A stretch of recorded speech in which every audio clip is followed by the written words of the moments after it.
Merci François, merci d'avoir organisé tout ça aussi. Donc, bonjour, Martin Sévigny. Je suis accessoirement aujourd'hui le directeur de la recherche et des initiatives numériques aux bibliothèques de l'Université de Montréal, mais je suis surtout ici pour vous souhaiter la bienvenue au nom du Comité sur les technologies en bibliothèque du PBUC. Pour les quelques externes, le PBUC, c'est le Partenariat des bibliothèques universitaires du Québec. Donc, plusieurs d'entre vous êtes venus souvent, donc on fait ces ateliers-là environ 2 fois par année, en décembre, en mai, puis on essaie d'aborder différents sujets qui touche plus ou moins largement aux technologies en bibliothèque universitaire ou plus large. Euh, donc, un peu différent aujourd'hui, encore une fois, pour ceux qui ont déjà assisté, c'est un petit peu plus court, pas moins intéressant par contre. Donc, ça va durer environ 1h30, donc on ne prendra pas de pause. On vous invite très fortement à interagir. Vous pouvez utiliser la conversation là, dans Teams. Vous pouvez aussi, quand il y aura des périodes de questions, lever votre main, intervenir, parler, ouvrir votre caméra et tout ça. Donc, c'est toujours plus riche dans ce temps-là, puis on aura sûrement le temps de le faire. Donc, vous avez vu le programme, on aborde un thème assez vaste, pas nécessairement parfaitement défini non plus. Donc, le numérique responsable, l'informatique durable, enfin, ce genre de choses-là, l'éco-responsabilité numérique. Donc, comment nos activités numériques en bibliothèque particulièrement, mais de manière générale, impactent notre environnement aujourd'hui et pour le futur. Donc, j'espère qu'on va vous amener à non seulement réfléchir à ça, mais aussi donner quelques pistes, en fait, pour agir. Euh, voilà, sans plus tarder, on va passer à la première présentation, donc à la conférence d'ouverture, même, on a nommé ça comme ça, un petit peu plus longue qu'on fait à l'habitude. Donc, avec Sophie Théberge, donc du collectif Addendum, qui est consultante, notamment en numérique responsable, et qui va nous parler de ce concept. Sophie? Merci, bonjour. Avant de vous partager mon écran, je tenais à vous remercier pour cette opportunité aujourd'hui et aussi à préciser que je ne suis ni bibliothécaire ni chercheur, mais j'ai un long parcours en technologie, donc j'ai dirigé de grands groupes technologiques, entre autres dans l'industrie des médias et de la télévision. Donc, j'ai commencé dans les années 90 à me questionner fortement sur l'impact des activités de mes équipes quand on a passé, nous, l'équivalent du sans-papier, c'était le sans-cassette. Donc, on numérisait l'ensemble des propriétés médiatiques pour commencer à les diffuser sur ce que vous connaissez aujourd'hui comme étant les plateformes de diffusion en continu, de streaming. Et je me questionnais sur l'impact. Et c'est là où j'ai commencé à m'intéresser au sujet de l'analyse de cycle de vie et de l'impact matériel du numérique. Et pour finalement retourner aux études et pivoter un peu ma carrière. Et comme vous disiez, Martin, je suis désormais consultante dans un collectif qui fait de la stratégie ESG. Et moi, évidemment, j'ai le volet technologique de par mon bagage. Donc aujourd'hui, ce que je vous présente, c'est un survol très, très macro de l'impact numérique. Et vraiment pas nécessairement spécifiquement lié à la bibliothèque. J'ai fait certains liens, des pistes de réflexion, mais vous allez pouvoir vraiment le transposer de par votre expertise. Et aussi, je veux mettre un avis. Donc, c'est un domaine où la recherche est embryonnaire. Il y a des données. Donc, je vous présente certaines données qui sont issues de sources fiables et citées, mais ça bouge quand même très vite. Fait que soyez pas surpris. Des fois, vous allez dire, ah, mais moi, j'ai vu une donnée qui est peut-être plus récente ou encore là, aujourd'hui, avant de rentrer, je lisais une donnée qui était émise que je me disais, oh mon Dieu, c'est intéressant. Donc, ça bouge très vite. Donc, c'est vraiment pour se donner une perspective élargie de ce dont on parle quand on parle du numérique responsable. Donc, je vais vous partager mon écran. Est-ce que vous voyez bien mon écran? Oui. Donc, on va survoler le paradoxe du numérique. J'ai essayé de faire un peu un rapprochement parce qu'il y a plusieurs paradoxes numériques qui s'imposent potentiellement dans votre réalité au niveau des bibliothèques. Je vais m'attarder principalement aux impacts environnementaux. J'ai laissé quelques diapositives sur les impacts sociaux. J'arrive pas le temps d'y m'y attarder, mais je voulais le souligner que le numérique responsable, oui, il y a un impact environnemental, mais il y a énormément d'impacts sociaux. Vous les connaissez, les notions d'éthique, fracture numérique, d'accessibilité. Donc, ça fait partie de la portée quand on souhaite adopter une posture numérique responsable. Mais aujourd'hui, je vais me concentrer sur les impacts environnementaux. Donc, le paradoxe du numérique, qu'est-ce qu'on entend par là? Donc, La transformation numérique depuis les 15-20 dernières années, ça a vraiment bouleversé nos sociétés, nos habitudes de consommation, nos modes de divertissement, nos emplois. Vraiment, rien ni personne n'y échappe. Je pense que vous-même, en tant que bibliothécaire, vous avez vraiment vu une évolution de vos rôles, de vos processus dans vos activités. Au départ, la transformation numérique se veut un moyen d'optimiser ou d'améliorer la performance de nos organisations, de nos sociétés. C'est vraiment un vecteur de création de valeur et c'est l'angle avec lequel on approche une transformation numérique et ce sur quoi notre gouvernement a largement financé des projets en ce sens et même au sein de vos bibliothèques. Donc, c'est vraiment un vecteur d'innovation qui peut, entre autres, atténuer ou du moins mitiger certaines conséquences écologiques et voire accélérer vraiment l'accessibilité aux ressources, au savoir. Donc, qui est à la fois une composante positive dans une transition vers une société qui est plus durable. On n'a qu'à penser à l'intelligence artificielle qui est un grand vecteur d'innovation. C'est à partir de modèles et d'algorithmes qu'on est capable de faire la prescription, d'évaluer les impacts, anticiper les conséquences de nos changements climatiques, les déplacements de population animale, les impacts sur la biodiversité et j'en passe. Donc, tous les scientifiques qui s'attardent à la question utilisent la technologie pour être en mesure de mieux prédire et prévoir et nous guider dans ce qu'on devrait, là où on devrait agir. À un tel point que notre ministère de l'Environnement fait d'un pilier vraiment important l'amélioration du développement de technologies vertes. Et là, on va vraiment au-delà de la filière batterie, là. C'est vraiment un plan d'action du plan de développement durable du gouvernement du Québec. Donc, c'est à la fois très porteur que la transformation numérique dans les défis auxquels on fait face. Ceci étant dit, il y a vraiment un envers de la médaille, dans le fond. Donc, le rapport du GIEC qui avait été déposé en 2022 le soulevait de façon éloquente, à savoir que l'atténuation auquel les technologies numériques vont venir contribuer, certains de ces gains peuvent être réduits ou contrebalancés par une croissance en demande de biens et services, entre autres vraiment attribuables à l'utilisation des appareils et à leur fabrication. Donc, le numérique, c'est souvent, on en entend, tu sais, c'est virtuel, c'est dans le nuage, mais c'est vraiment loin d'être immatériel. C'est très matériel. Donc, pour vous donner des statistiques de référence, en 2021, le groupe de Shifter avait fait une recherche où, à l'époque, l'émission mondiale de CO2 de l'industrie de l'aviation représentait environ 2% des émissions. Le transport lourd, donc c'est pas les transports, c'est pas vos déplacements, vous et moi, mais vraiment le transport, les camions, 4% des émissions mondiales. Entre contrepartie, à l'époque, le numérique, c'était de 4 à 5% des émissions mondiales de CO2. Avec une nuance vraiment importante, c'était la vitesse de croissance de ces émissions liées au numérique qui était évaluée à l'époque autour de 6%. Ce qui nous amenait à prédire, donc en 2021, puis là, ils évoquaient à l'époque qu'en 2025, cette année, l'impact du numérique irait au-delà des déplacements de la voie des véhicules, donc de nos déplacements qui étaient de 7%. Donc, c'est à ce point important l'impact au niveau des émissions de gaz à effet de serre. Mais le numérique, ça ne se limite pas à l'impact des gaz à effet de serre. On va y revenir plus tard.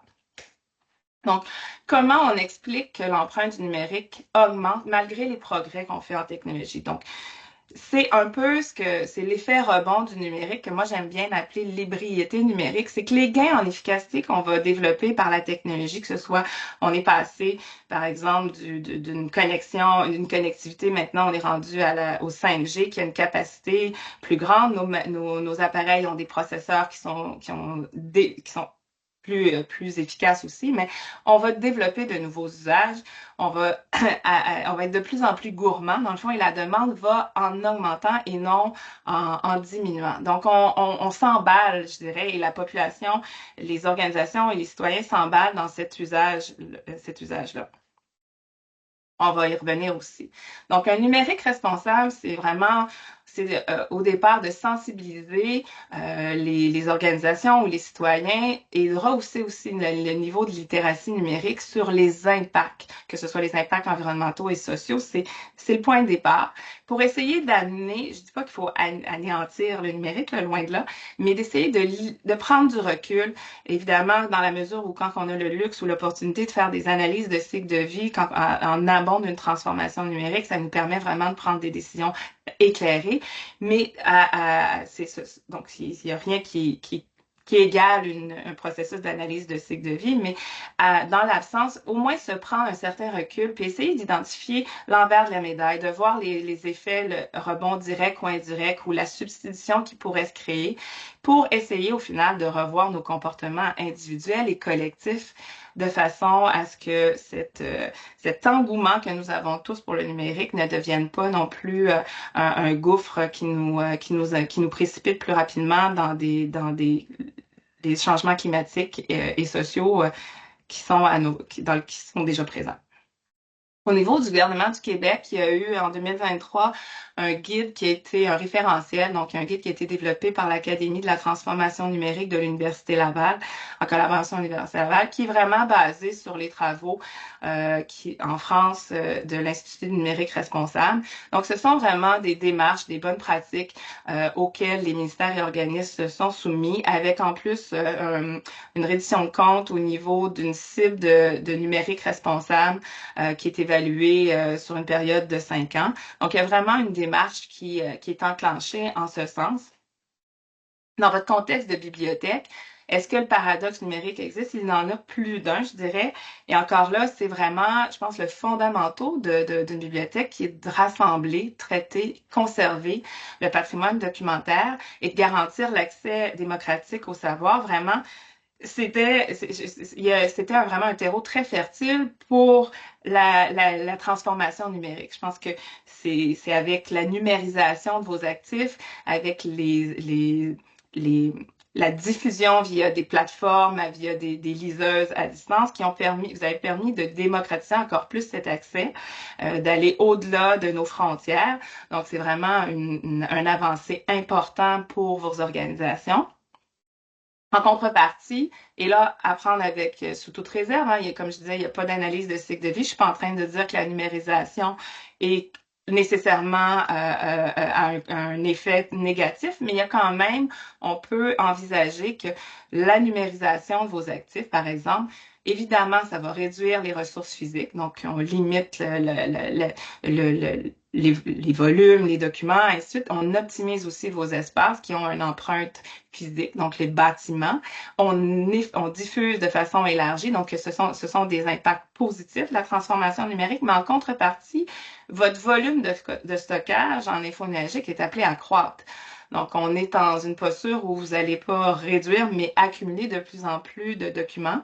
Et vous allez potentiellement aussi faire face à un défi d'accessibilité. Donc, on est plus dans un défi social qu'environnemental, mais un défi d'accessibilité technique, de littératie. Donc, le fait que vous numérisez un document aujourd'hui, qu'en sera-t-il de son accessibilité dans 5 ans? Est-ce que les appareils de vos clients, de vos publics cibles vont être compatibles? Donc, il y a tout ce volet-là où on a un revers, donc une solution qui est très positive, qui est en lien avec votre mission, donc mais qui a potentiellement un deuxième côté qu'on doit prendre compte, mesurer idéalement pour pouvoir agir en bon escient.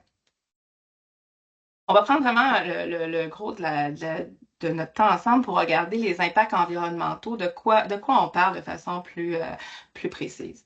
Donc, on réfère souvent à l'empreinte carbone des activités, que ce soit numérique ou autre. C'est vraiment notre premier critère quand on parle d'impacts environnementaux. Mais on a aussi la gestion des déchets, dans notre cas des déchets électroniques, la gestion de l'énergie, la gestion de l'eau, les impacts sur la biodiversité. Le numérique touche à toutes ces sphères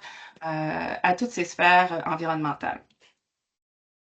Vous n'êtes pas sans connaître les cibles que se sont données les accords de Paris en termes de limites d'émissions pour rester dans les normes, en tout cas, on espère du moins, mais de réchauffement climatique.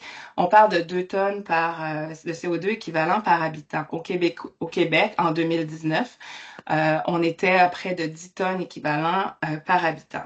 Évidemment, ce n'est pas que de l'usage numérique, c'est toute notre consommation actuelle, mais le numérique fait vraiment partie de cette empreinte-là. Souvent, on me dit, Sophie, qu'est-ce que je peux faire? Qu'est-ce qui est facile? Et là, vraiment, moi, j'appelle ça de l'hygiène. C'est pas là où on a vraiment un impact matériel, c'est plus comment je vais dire, le gros bon sens. Au même titre que dans les années 70, le gouvernement mettait des pancartes sur le bord de l'autoroute pour nous rappeler de ne pas jeter nos déchets par la fenêtre en voiture. Mais c'est un peu le même concept. Ici, là, c'est vraiment un concept de base. Donc, et on est dans une économie de volume. Et en ce moment, il y a à peu près 300 milliards de courriels selon Green IT qui sont envoyés quotidiennement. Donc, si tout le monde sur la planète se donne des règles de saine hygiène, ça va faire un changement. Mais c'est pas là où votre empreinte est le plus matériel d'un point de vue numérique, mais ça vaut quand même le coup d'en parler. Les courriels, donc moi quand je vois des courriels avec une grosse signature graphique qui apporte peu, ne serait-ce que pour faire joli, mettre de l'avant notre image de marque, mais ça rajoute un poids à l'envoi de courriel que vous envoyez. Donc c'est des choses comme ça très simples, mais qui sur un gros volume font un changement. Un courriel entrant, donc les chaînes de courriel envoyées à tous, donc la mesure encore là de Green IT, c'est que à coût de 10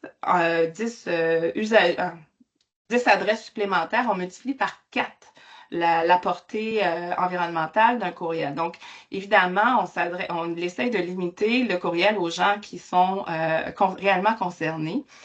Évidemment, limiter les pièces jointes. Donc, c'est d'autant plus préférable que de mettre un lien vers un document qui est dans un outil de gestion documentaire. Et ça a non seulement une intégrité du document, mais aussi ça limite l'empreinte environnementale. Donc, toutes sortes de petites choses comme ça au niveau des courriels qui sont très simples et qu'on devrait tous savoir et mettre en place. Au niveau de la vidéo, donc je vous disais, c'est par là que j'ai commencé à m'intéresser au sujet. Euh, il faut comprendre que la vidéo aujourd'hui, c'est 80% du flux sur Internet. Donc les gens consomment essentiellement de la vidéo quand ils naviguent sur Internet, beaucoup plus que du texte ou de l'audio. Et les vidéos, évidemment, ben, c'est très lourd. Et la réalité, c'est que les diffuseurs font en sorte de s'assurer de vous donner la meilleure qualité, le plus gros format pour que votre expérience de visionnement soit à son comble. Et les technologies aidant, on a vraiment amélioré la chose. Donc, la réalité, par contre, c'est que la conférence qu'on a aujourd'hui en vidéoconférence, mais si tout le monde, on fermait notre caméra puis on n'écoutait que l'audio, on diminuerait de 60% l'impact environnemental de notre conférence. Donc, ça vous montre à quel point la vidéo vient vraiment jouer de façon significative dans les échanges sur Internet.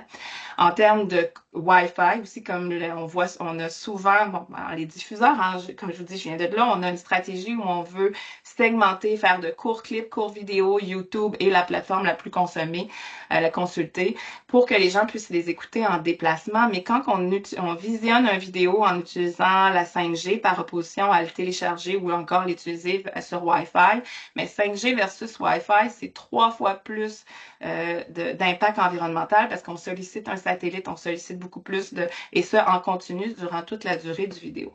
Donc, l'écoute de vidéo, vraiment, ça fait partie de notre quotidien, ça fait partie de notre vie, mais c'est une question quand même auquel on doit prendre action. Et qu'est-ce qu'on peut faire en tant qu'utilisateur? On peut paramétrer nos appareils pour essayer de limiter la qualité du flux qui nous est demandé. Dans la mesure du possible, quand on peut télécharger, encore là, c'est favorable. D'autres actions vite fait. En termes d'image graphique, de charte graphique, évidemment, plus notre charte graphique est ça, moins on utilise d'énergie. Un écran noir versus un écran blanc, toutes des petites choses comme ça. Et sinon, les moteurs de recherche, et là, j'embarquerai pas dans l'IA parce que ça pourrait faire une discussion encore là d'une heure là aussi, mais évidemment, si je fais une recherche, si j'ai un site que je consulte fréquemment, mais d'y accéder par un favori, déjà là, va être moins énergivore que de passer par un moteur de recherche et encore moins que passer par un chat GPT de ce monde pour faire des recherches qui sollicitent encore plus de ressources. Donc, des actions qui sont simples, mais qui sont beaucoup moins matérielles que ce dont je vais vous parler par la suite. Donc, les trois grands piliers là où vraiment ça fait mal, c'est les appareils, donc la fabrication des appareils, encore plus que leur usage, les réseaux et les centres de données. Je vais laisser tomber les réseaux aujourd'hui, faute de temps, mais on va se concentrer surtout sur les deux autres piliers. L'appareil, c'est le champion incontesté par sa fabrication. 80% des impacts sont liés à la fabrication des appareils. Et c'est vraiment, juste pas dire catastrophique, mais oui, c'est l'est. Et c'est l'inverse, par exemple, d'un véhicule. Donc, un automobile, c'est 20% à la fabrication, 80% à l'usage. Dans notre cas ici, c'est vraiment avant même que vous commencez à utiliser votre téléphone, le mal est fait, comme on dit. Pourquoi? Mais ces appareils ont une forte intensité matière. On parle d'environ 350 fois leur poids en matière première. Donc, un petit laptop qui pèse environ 2 kg va consommer à peu près 800 kg de matière première. Ces matières premières-là sont pour la plupart des minéraux qui sont à quantité limitée, non renouvelables et qui sont qui sont en voie d'être éteint pour certains. Donc ici, j'adore c'est comme une représentation du tableau de Mendeleev, mais version sur la déroute. Donc l'European Chemical Society qui, vous voyez, c'est peut-être petit sur vos écrans, mais le cellulaire se retrouve sur plusieurs de composantes minéraux, dont certains sont soit en zone de conflit, donc quand la zone est grise, c'est qu'il y a un conflit social qui se passe. En rouge, c'est vraiment, on a des problèmes d'approvisionnement donc on a vraiment, ça nous donne une image très claire que ces appareils-là sont composés de minéraux qui seront dans des perspectives assez critiques. Un exemple très, très concret, la République du Congo fournit 60% du cobalt, qui est une ressource essentielle dans nos cellulaires, et la demande va croissante. Ici, l'image parle d'elle-même, donc des conditions, une mine de cobalt, des conditions sociales déplorables et travail des enfants, et ainsi de suite. Donc, et ça s'arrête pas là. Donc, votre petit téléphone va faire environ 4 fois le tour du monde avant d'être dans vos poches. Donc, la conception, l'extraction, la fabrication des composantes, puis la distribution, mais ça sollicite énormément de ressources. Donc, au final, l'appareil va dépenser beaucoup plus d'énergie à être fabriqué qu'il va en consommer durant toute sa vie à toute fin près. Il y a à peu près juste les serveurs là, qui sont dans les centres de données qui, eux, peuvent ne pas répondre à cette logique-là. Et là où le bas blesse, c'est que les statistiques de Shifter encore en 2021, donc je serais curieuse de voir aujourd'hui si ça a évolué. J'ai pas trouvé de comparable, mais on parle d'environ 13 appareils par Canadien. Vous allez dire, j'ai pas 13 appareils, mais quand on se met à faire le décompte, les AirPods, les deux écrans au bureau, à la maison, ça va assez vite. Et la réalité, c'est que on conserve habituellement ces appareils-là sur une fréquence de 2 ans. Ce qui nous amène à la gestion des déchets. Donc, en 2022, l'Organisation des Nations Unies a dénombré 62 millions de tonnes de déchets, soit une augmentation phénoménale par rapport à 2010 et ça va croissant. 62 millions de tonnes de déchets, c'est 1,5 million de camions bennes là, comme ça, là, et ces camions bennes-là remplis au rebord, si on les met en bon français bumper à bumper, ça fait le tour de la tête, le tour de la Terre au niveau voyons, de l'équateur, pardon, au niveau de l'équateur. Et ça, c'est en une seule année. Évidemment, les déchets électroniques augmentent 5 fois plus vite que le recyclage documenté. La réalité, c'est que dans certains pays comme chez nous, on a la responsabilité élargie des producteurs qui est pilotée entre autres par Recyc Québec ou par les manufacturiers avec nos serre-plus-à-rien.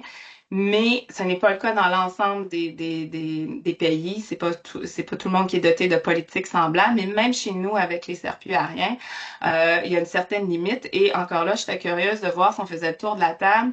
Est-ce que vous avez des appareils qui s'accumulent dans vos tiroirs plutôt que d'aller d'être déposés à l'écocentre?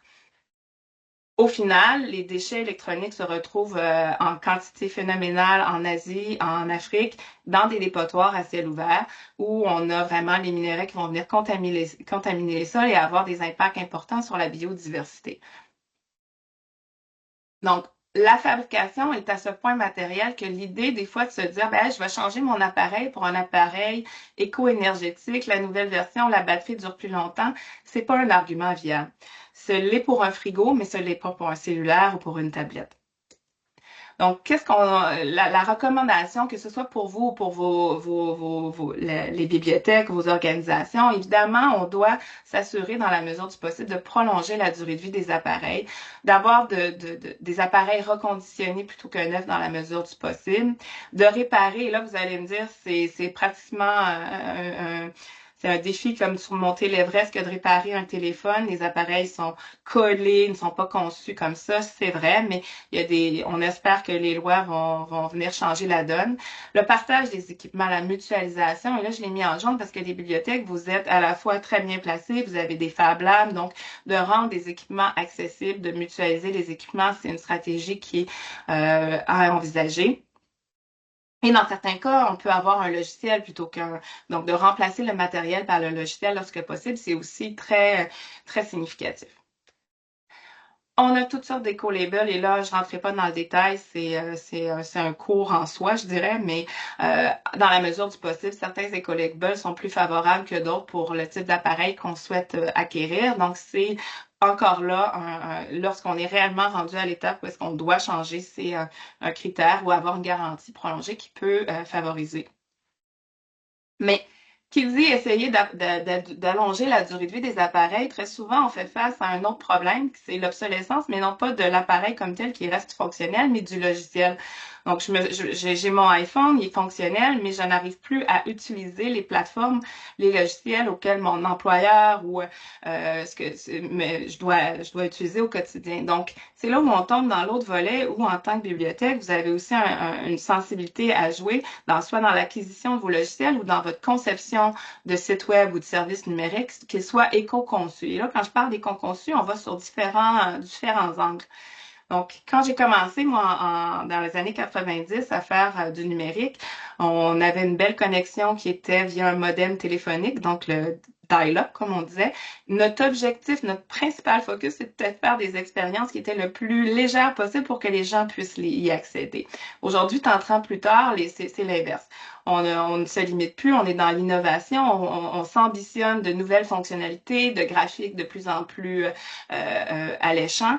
Mais au final, il y a une recherche qui a été faite qui démontre qu'environ 70% des fonctionnalités d'un logiciel ne sont pas essentielles et 45 sont jamais utilisées. Donc, je vous encourage vraiment en tant que soit acquéreur de logiciels ou développeur, vous faites les deux dans vos fonctions, d'avoir un souci sur les besoins essentiels, ce dont mes utilisateurs doivent vraiment avoir pour consulter mon information, avoir accès aux documents, et plutôt que de s'ambitionner, comme je dis. L'ADEME et le numérique responsable en France ont publié, où il y a plusieurs ouvrages, ici c'est l'ouvrage de M. Bourda.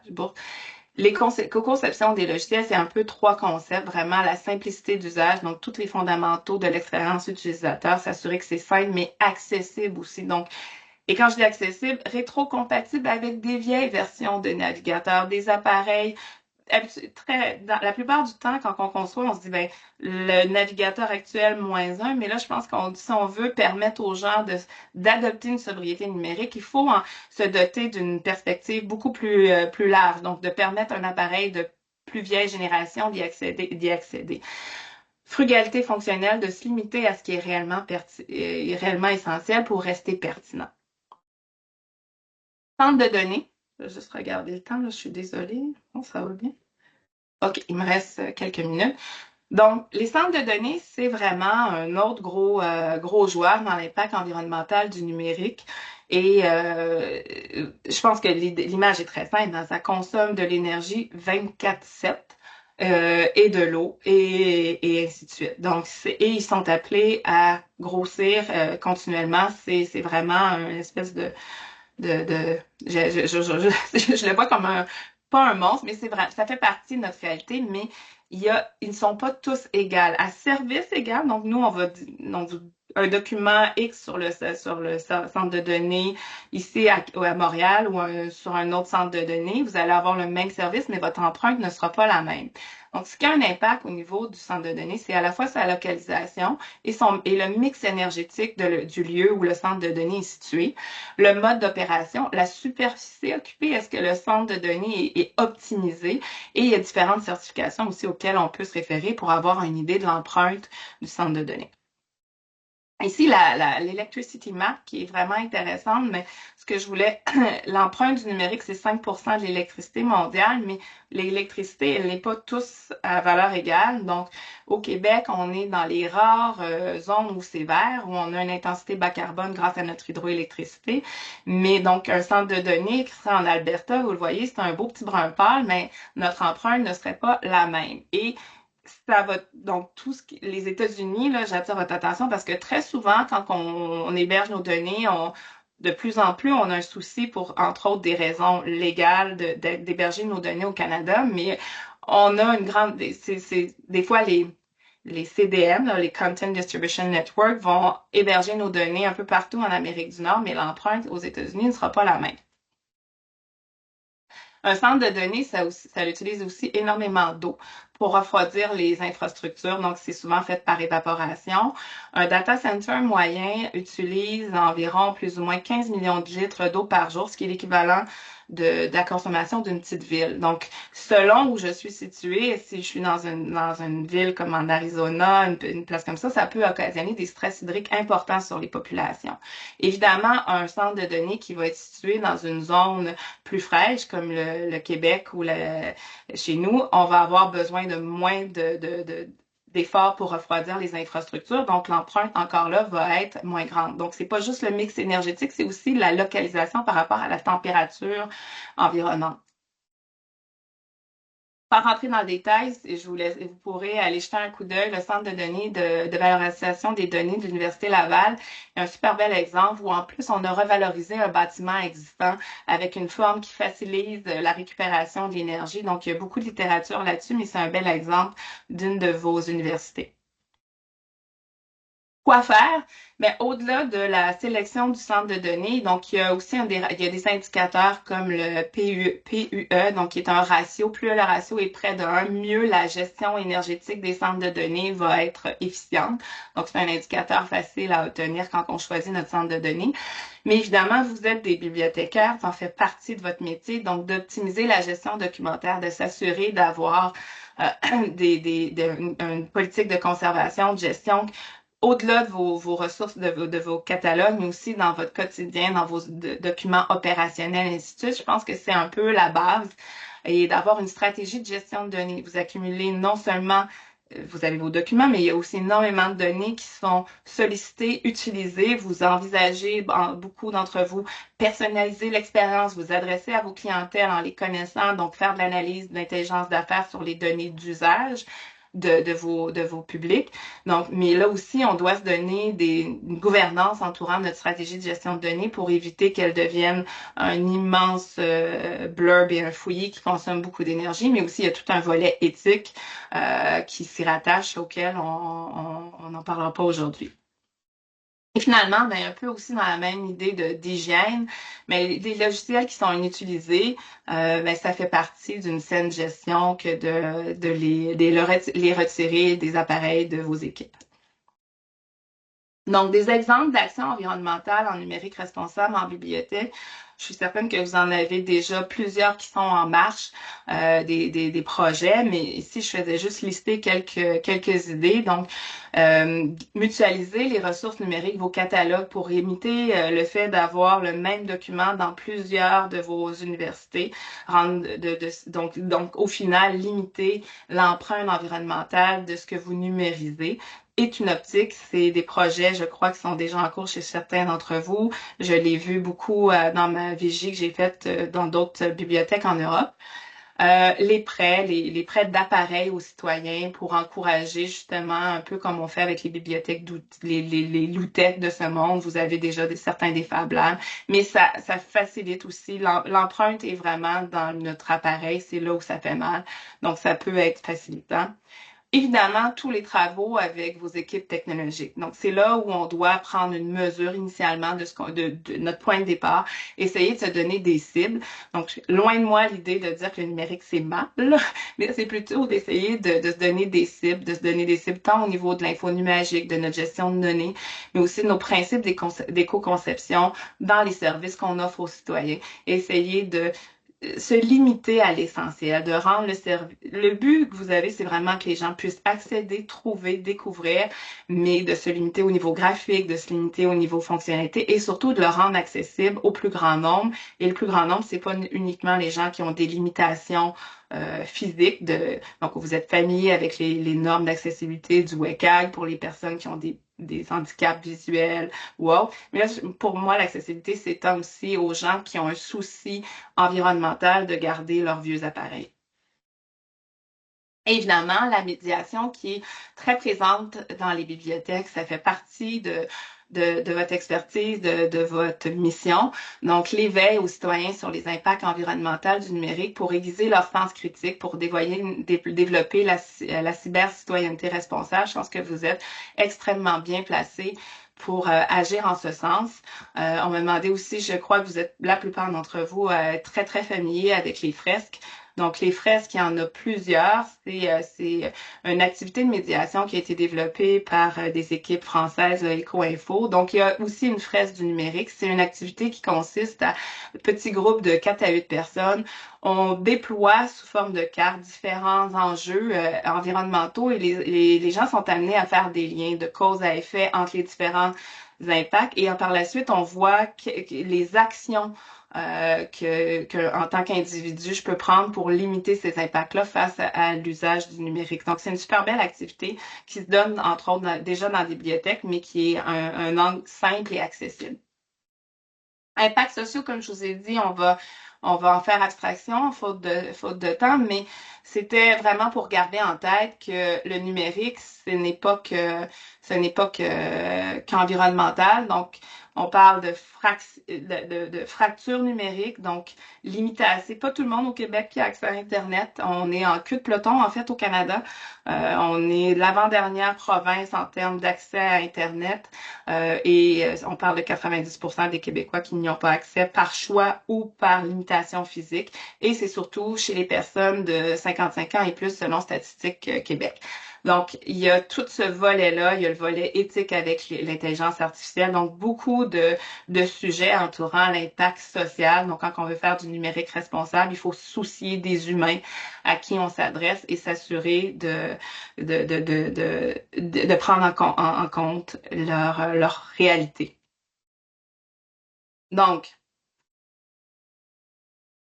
le défi numérique en bibliothèque, si je résume, je pense que favoriser des solutions qui sont éco-conçues, vraiment, là, se donner une règle de gouvernance, autant dans l'acquisition de logiciels, de bibliothéconomie numérique, donc vos services vos services de gestion de catalogue, entre autres de prêt, au même titre que vos services, plus promotionnels, mais vos sites web ou autres, ou vos activités de valorisation. Donc, vraiment avoir un souci sur la façon dont le logiciel ou le site va être conçu d'un point de vue empreinte environnementale, donc limiter les graphiques, limiter les fonctionnalités inutilisées, s'assurer qu'il est accessible. Donc vraiment, ça, je pense que c'est un point de départ important.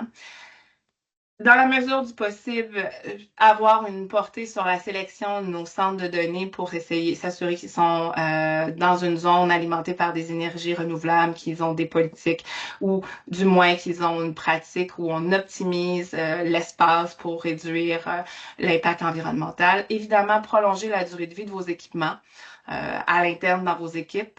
Et pour vous au personnel, je pense que tout le monde y gagne. C'est vraiment essentiel. Veillez à réduire l'empreinte via l'usage numérique par l'éveil et de la sensibilisation. Vous êtes vraiment aux premières loges pour contribuer.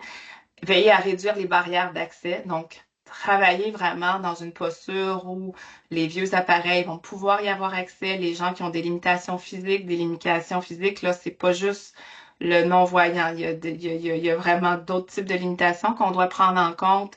Donc, c'est vraiment d'élargir la portée d'accessibilité et adopter des pratiques éthiques en termes de gestion des données, de cybersécurité. Donc, ça aussi, c'est des défis auxquels vous devez vous pencher.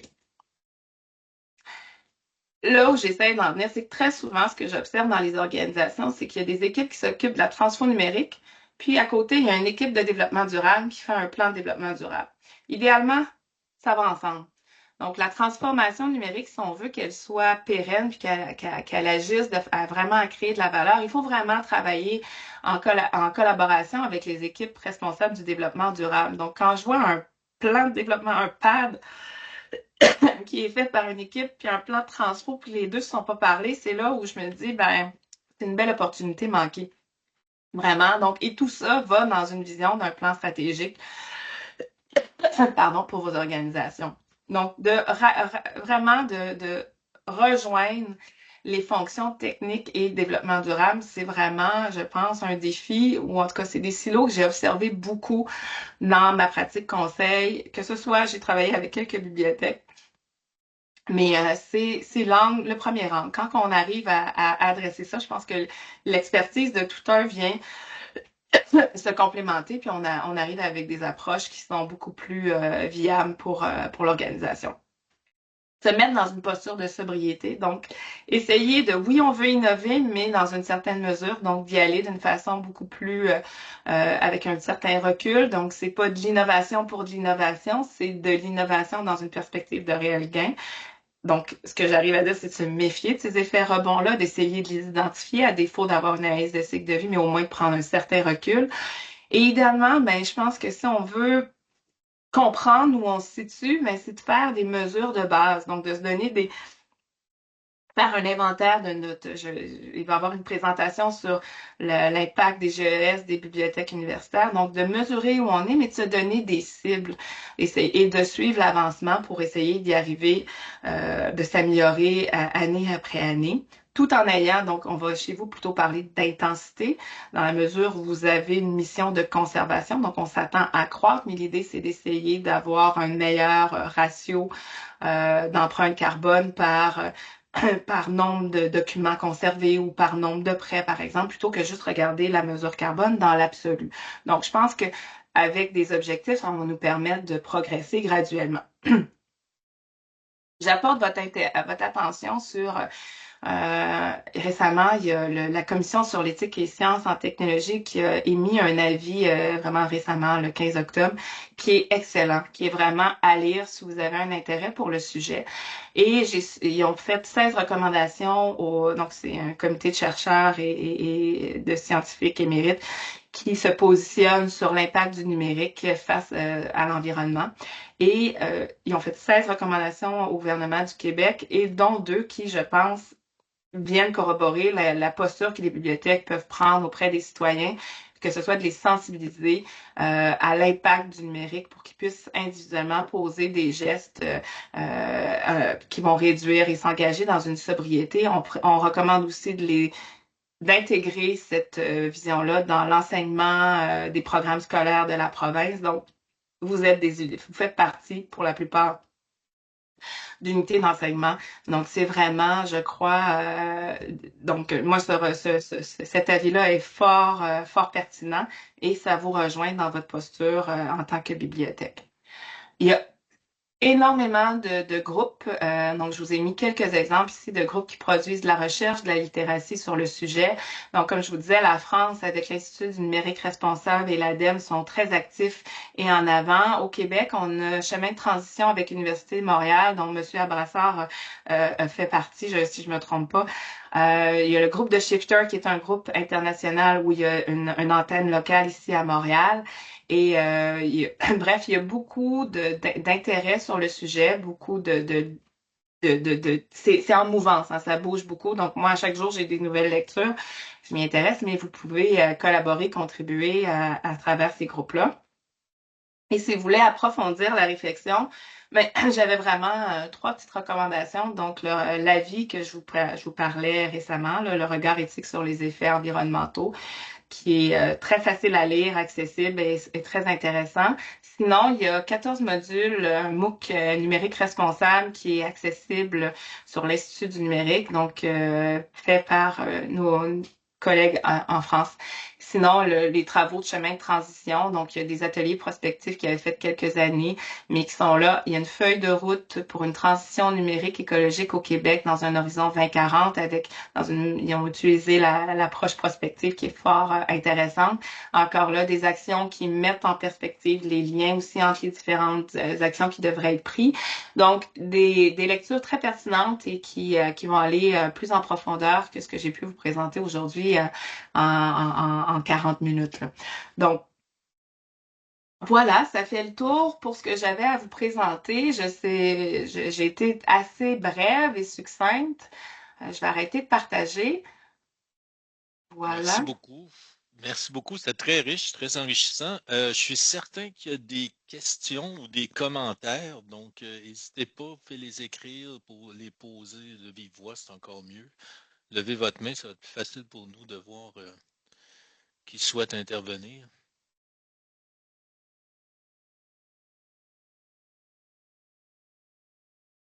Oui. C'est moi qui testais pour lever la main.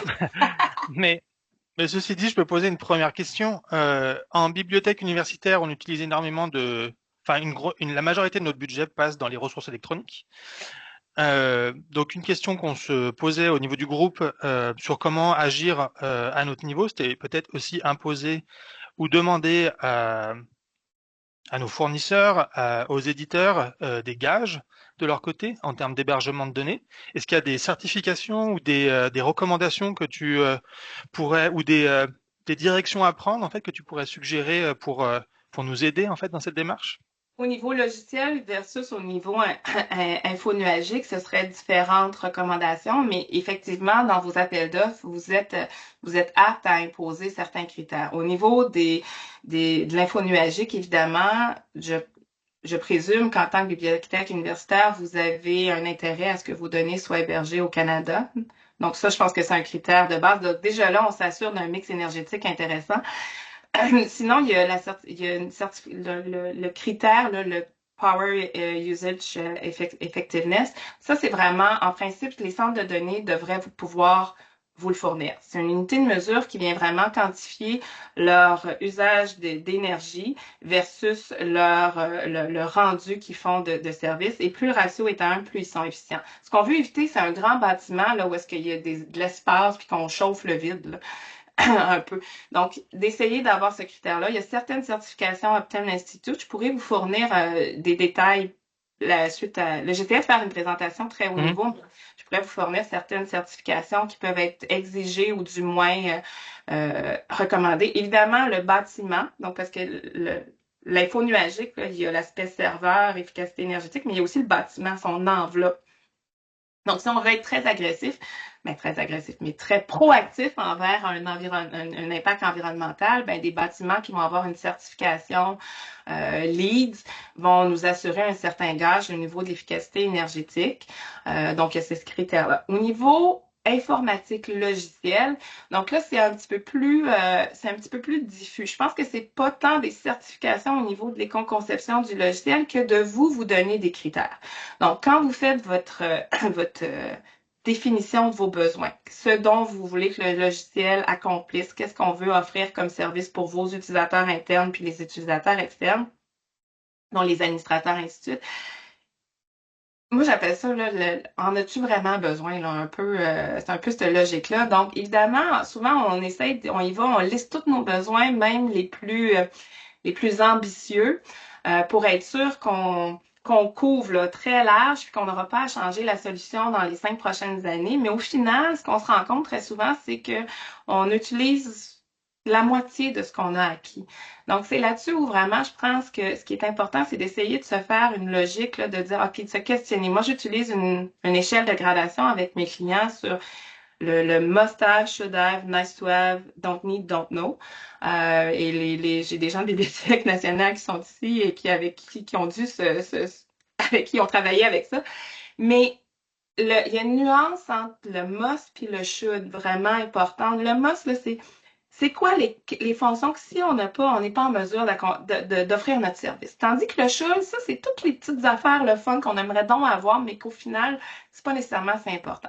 Donc, essayez de choisir des logiciels que vous êtes lors de l'achat ou que vous concevez, parce que très souvent, vous allez aussi des fois avoir des équipes informatiques qui vont concevoir des logiciels ou configurer des logiciels d'y aller à l'essentiel. Parce que sinon, c'est là où le poids du logiciel ne veut pas, tu sais, même une fonctionnalité qui existe, elle a un poids, elle consomme de la ressource. Puis c'est là où est-ce que ce qui est inutile, ça l'amplifie. Mais il y a moins de certification au niveau de l'éco-conception logicielle. C'est plus d'essayer de se limiter là, dans le magasin de bonbons, là, puis d'essayer d'y aller avec ce qui est réellement important. Puis aussi, en fait, le critère peut-être, puis là, c'est sûr que de vous donner des exigences de rétrocompatibilité avec les appareils. Parce que j'ose espérer que de plus en plus, on va adopter des postures en tant que citoyen où ça, on ne le changera pas aux 2 ans, là. On va essayer de les conserver puis de les réparer puis de pas parce que là en ce moment c'est parce que souvent on arrive puis on veut le faire réparer puis ça coûte moins cher de le changer que de le réparer là, c'est un peu ça la réalité, mais de résister puis de le faire réparer ou de le réparer nous-mêmes. Mais ça va vous imposer dans vos critères d'acquisition de logiciel d'être rétro-compatible puis de valider que votre logiciel fonctionne avec une vieille version. Chose que très souvent j'ai rarement vu dans des requis ou dans des appels d'offres d'être compatible avec 5 versions de navigateur passé l'actuel supporté. Donc ça, c'est vraiment un défi, mais ça reste que c'est l'un va pas sans l'autre. On pourra pas, c'est ça qui fait mal dans la vie, c'est le matériel, mais on pourra pas atteindre des objectifs de sobriété numérique si la couche logicielle est pas compatible. T'sais, si nos logiciels sont gourmands puis qui fonctionnent juste sur des dernières générations d'appareils, ben on va forcer. J'ai eu un professeur à HEC qui résistait envers et contre tous à changer son appareil à une vieille version, mais il n'était plus capable d'accéder au logiciel de l'institution. Mais son téléphone, il fonctionnait, là, il était d'usage. Donc, je pense que en tant qu'institution publique, si vous pouvez vous donner ce défi-là dans votre sélection logicielle, c'est un pas dans la bonne direction. Donc, et ça va avec limiter ça va dans la notion de sobriété applicative là, pour que l'obisiel redevienne plus frugal. Merci. De rien. Autre question? N'hésitez pas. Moi, j'ai envie de rebondir sur le début de la réponse à la question de François sur les centres de données, parce que moi, un truc qui m'intrigue, c'est je peux comprendre qu'il y a des normes puis des mesures en fait de l'efficacité environnementale d'un centre de données. Je peux comprendre qu'on peut demander puis avoir par transparence ou exiger que nos données soient à un certain endroit puis connaître ça et donc de faire 1 + 1 = 2. Mais jusqu'à quel point c'est la réalité avec Ouais, les avec les PDF. CDN, avec les sauvegardes multisites, avec ce genre Ouais, de choses-là? Mais c'est même vrai. et peut-être que ça ne l'est pas, mais que c'est négligeable dans le total, je ne sais pas, mais est-ce que ça considère ce genre de choses-là? Parce que c'est pas aussi simple de dire que tel Ah non, fichier c'est pas PDF aussi que je simple. télécharge, il est dans tel centre de données. C'est vraiment pas aussi simple, mais vous voyez, je travaille pour un autre organisme public avec qui on a vraiment exigé que même la distribution se limite à des centres de données au Canada. Donc, on a comme défini notre private cloud, si on veut, à travers les points de service canadiens. Donc là, on assure quand même un mix énergétique qui n'est pas 100% sur de l'hydroélectricité ou du nucléaire, mais qui est quand même dans une meilleure posture que si j'avais accepté que je sois répliquée aux États-Unis, où vous avez vu tantôt, c'est pas mal brun là, au bord de la frontière. Donc, mais effectivement, dès qu'on entre dans une perspective de CDN, puis qu'on laisse ouvert à travers la planète, puis qu'on veut avoir nos données en Asie et ainsi de suite, ça devient beaucoup plus difficile de mesurer l'empreinte et les logiciels qui sont fournis. Parce que dans le fond, les centres de données offrent des logiciels de tableau de bord pour suivre votre empreinte carbone de vos données que vous stockez chez eux. Donc, que ce soit Amazon, Microsoft, ils ont tous des dashboards que vous pouvez configurer pour voir votre empreinte. Mais c'est certain qu'il y a quand même, moi aussi je les prends encore avec un peu une pincette, là. Ils sont répartis à travers le monde. Je ne sais pas jusqu'à quel point c'est très, très fiable, mais ça nous donne quand même, c'est mieux que pas de mesure. Fait que ça nous donne une mesure de départ. Puis on peut, après ça, nous, essayer avec notre gestion documentaire, avec notre ménage, avec une saine gestion, essayer de voir comment on peut réduire. Mais évidemment, quand on impose que notre IDN soit seulement au Canada, ben c'est sûr qu'on s'aide, là. Ben, nous, dans notre cas aussi, c'est qu'il y a un tiers. C'est-à-dire que c'est pas nous, enfin, comme nos ressources électroniques, tous nos périodiques, c'est un fournisseur, un éditeur, Ouais, en fait, qui, lui, les stocks, encore une fois, quelque soit on le sait, part. soit on ne sait pas si on le demande, mais c'est pas, donc lui, il a ces tableaux de bord-là, mais nous, on les a pas nécessairement, puis Ouais, en fait, je vais en parler tantôt, là, c'est pas négligeable, en fait, c'est dans nos certain. trucs, puis c'est là qu'il va falloir creuser un peu c'est quoi les leviers qu'on a, là, Exact. pour Il y a être une plus chose, transparent, je dirais, au tout à départ. fait. Vos partenaires, en fait, vous pouvez exiger à vos partenaires qui vous fournissent les données. La réalité, c'est que le partenaire, je ne sais pas dans quelle mesure il va être capable de distinguer votre usage des usages de ses autres clients. Ça, c'est un peu un autre défi, là. On a une question et ensuite on aura, enfin on a deux questions en fait. On va commencer par celle de Nadia Villeneuve. Est-ce qu'il peut y avoir une différence de consommation énergétique entre une ressource payante accessible dans une base de données comparativement à une ressource livre, donc une ressource imprimée? Oh boy. Il y a plusieurs critères, là, puis je pourrais pas répondre, mais c'est sûr que la ressource numérique, il y a plusieurs facteurs à prendre en compte. Le poids de cette ressource-là, là, qui peut varier de tout à rien, là, si ça comporte beaucoup d'images, beaucoup de trafic, si c'est une carte, la résolution qu'on y a donnée, l'endroit d'où j'appelle, l'appareil avec lequel j'appelle. Donc, il y a énormément de critères qui sont à prendre en compte pour évaluer la consommation d'énergie. Puis cette ressource-là numérique, elle est stockée 24 heures sur 24, 7 jours sur semaine, qu'on la consomme ou pas. Le livre, ben là, le livre, lui aussi, il y a plein de paramètres, la façon dont il est imprimé, il est manutentionné de où. Fait que c'est impossible de répondre à cette question-là. C'est pour ça que je disais tantôt, le paradoxe, je disais, oui, il y a un avantage à numériser pour conserver vos documents puis les diffuser, mais il y a un contrepoids, c'est que vous allez grossir, mais j'ai pas fait d'analyse de cycle de vie, puis je me mettrais bien au défi quelqu'un de le faire, là, parce que c'est tellement varié et variable, les actifs que vous stockez. Fait que je peux pas répondre à ça, il y a trop de Trop de paradigmes variables, qui changent, là. Ben, trop de variables.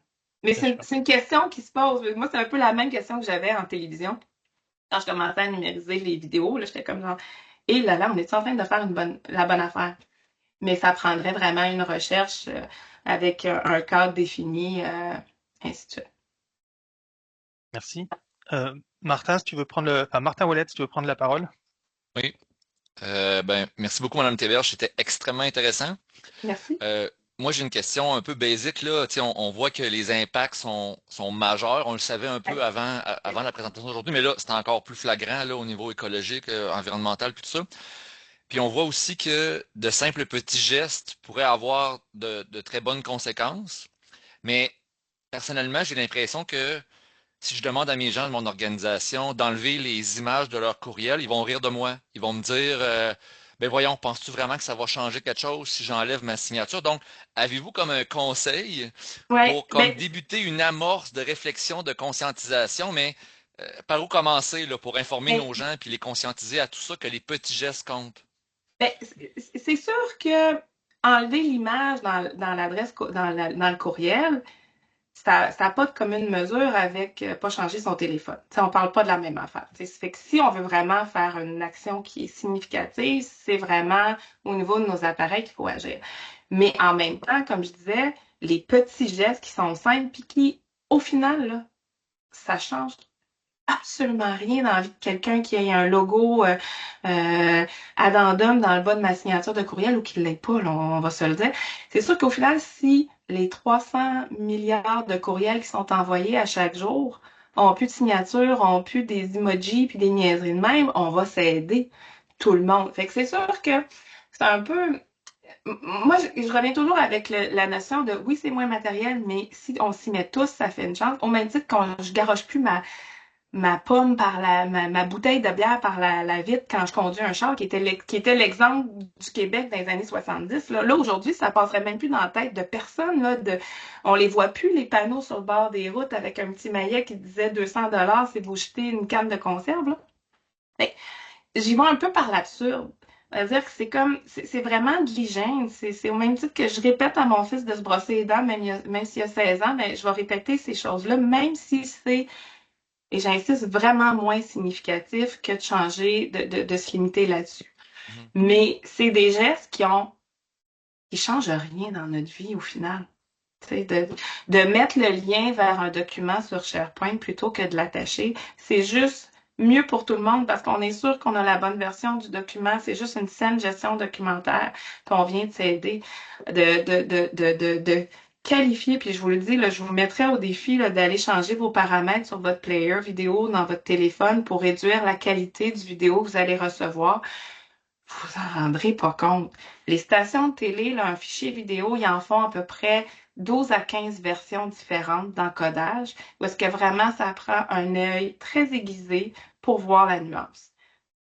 Mais donc, vous, en allant limiter la bande, vous allez limiter la bande passante, vous allez avoir une expérience intéressante. Téléchargez votre vidéo avant de partir de chez vous si vous voulez l'écouter dans le train. C'est bien banal. Puis au final, c'est un peu comme le recyclage, puis le compostage. Puis les gens disent, ouais, mais ça change rien. Non, c'est pas vrai. Au final, si tout le monde fait, ça va changer quelque chose. Donc, il faut passer par l'éducation, puis sans Oui, cesse revenir à la charge avec des oui, capsules, puis des des statistiques capsules. comme vous nous avez montré aujourd'hui. Des capsules, puis de tourner ça, moi je le tourne un peu à la blague parce que Mhm. c'est des gestes aussi simples que de se brosser les dents, comme je vous dis. Là, moi, c'est comme ça que je le vois. Puis après, là, si on veut vraiment agir au sein de nos organisations, dans nos familles, dans nos enfants, vos appareils. On court pas acheter le nouveau iPhone 16 quand il sort, tu sais. C'est là-dessus qu'on va vraiment créer un impact majeur. Puis on s'assure en tant qu'organisation d'avoir des logiciels qui sont compatibles avec des vieux outils. Merci. Ça fait plaisir. Ben, merci Merci beaucoup. Sophie.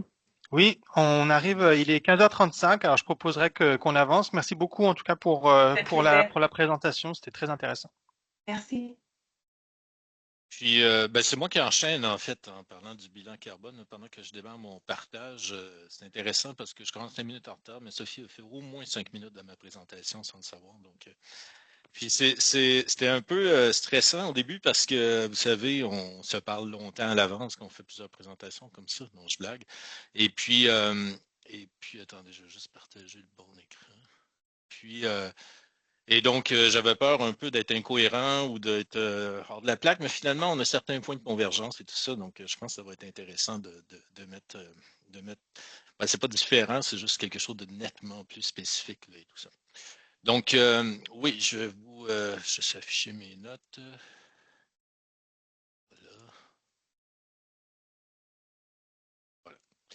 Voilà. Donc, je vais vous parler en fait du bilan carbone des bibliothèques UDM et en particulier du numérique. Donc, déjà une toute petite parenthèse là, parce que à mes collègues des bibliothèques de l'UDM, donc j'anticipe un petit peu. Vous avez peut-être vu l'invitation. Donc, on a une rencontre au début février pour parler de ça en long et en large avec l'auteur du bilan carbone et tout ça. Donc, ça va être nettement plus détaillé, nettement plus intéressant. Là, je voulais juste faire un petit coucou là-dessus à nos collègues des autres bibliothèques pour voir un petit peu le numérique là-dedans, où ça se situe, comment ça a été compté et tout ça. Donc, je vais vous parler pourquoi on a fait ça, qu'est-ce que c'est exactement, ben, c'est quoi les résultats, combien ça donne, et puis aussi ben, où on s'en va avec ça. Et c'est là qu'il va y avoir quand même certains recoupements. Donc, c'est assez générique, là, c'est pas ultra détaillé, vous allez comprendre un petit peu pourquoi. Voilà. Donc, pourquoi? En fait, ben, il y a un contexte institutionnel pour lequel on a fait ça. Donc, comme bien des établissements, bien des compagnies, des trucs comme ça, on va tous être carboneutres à une certaine année. Ça concerne très souvent les périmètres 1 et 2. Je vais revenir à ça tout à l'heure. Mais bon, ici à l'UDM, on a cet objectif-là aussi.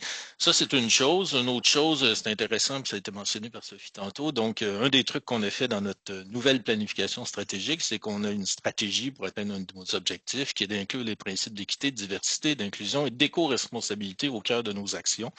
Donc, ça se situe là-dedans, puis ça nous force à quelque part de mener certaines actions ou d'avoir certaines réflexions à ce niveau-là. Donc, ça nous a permis de travailler dans ce sens-là.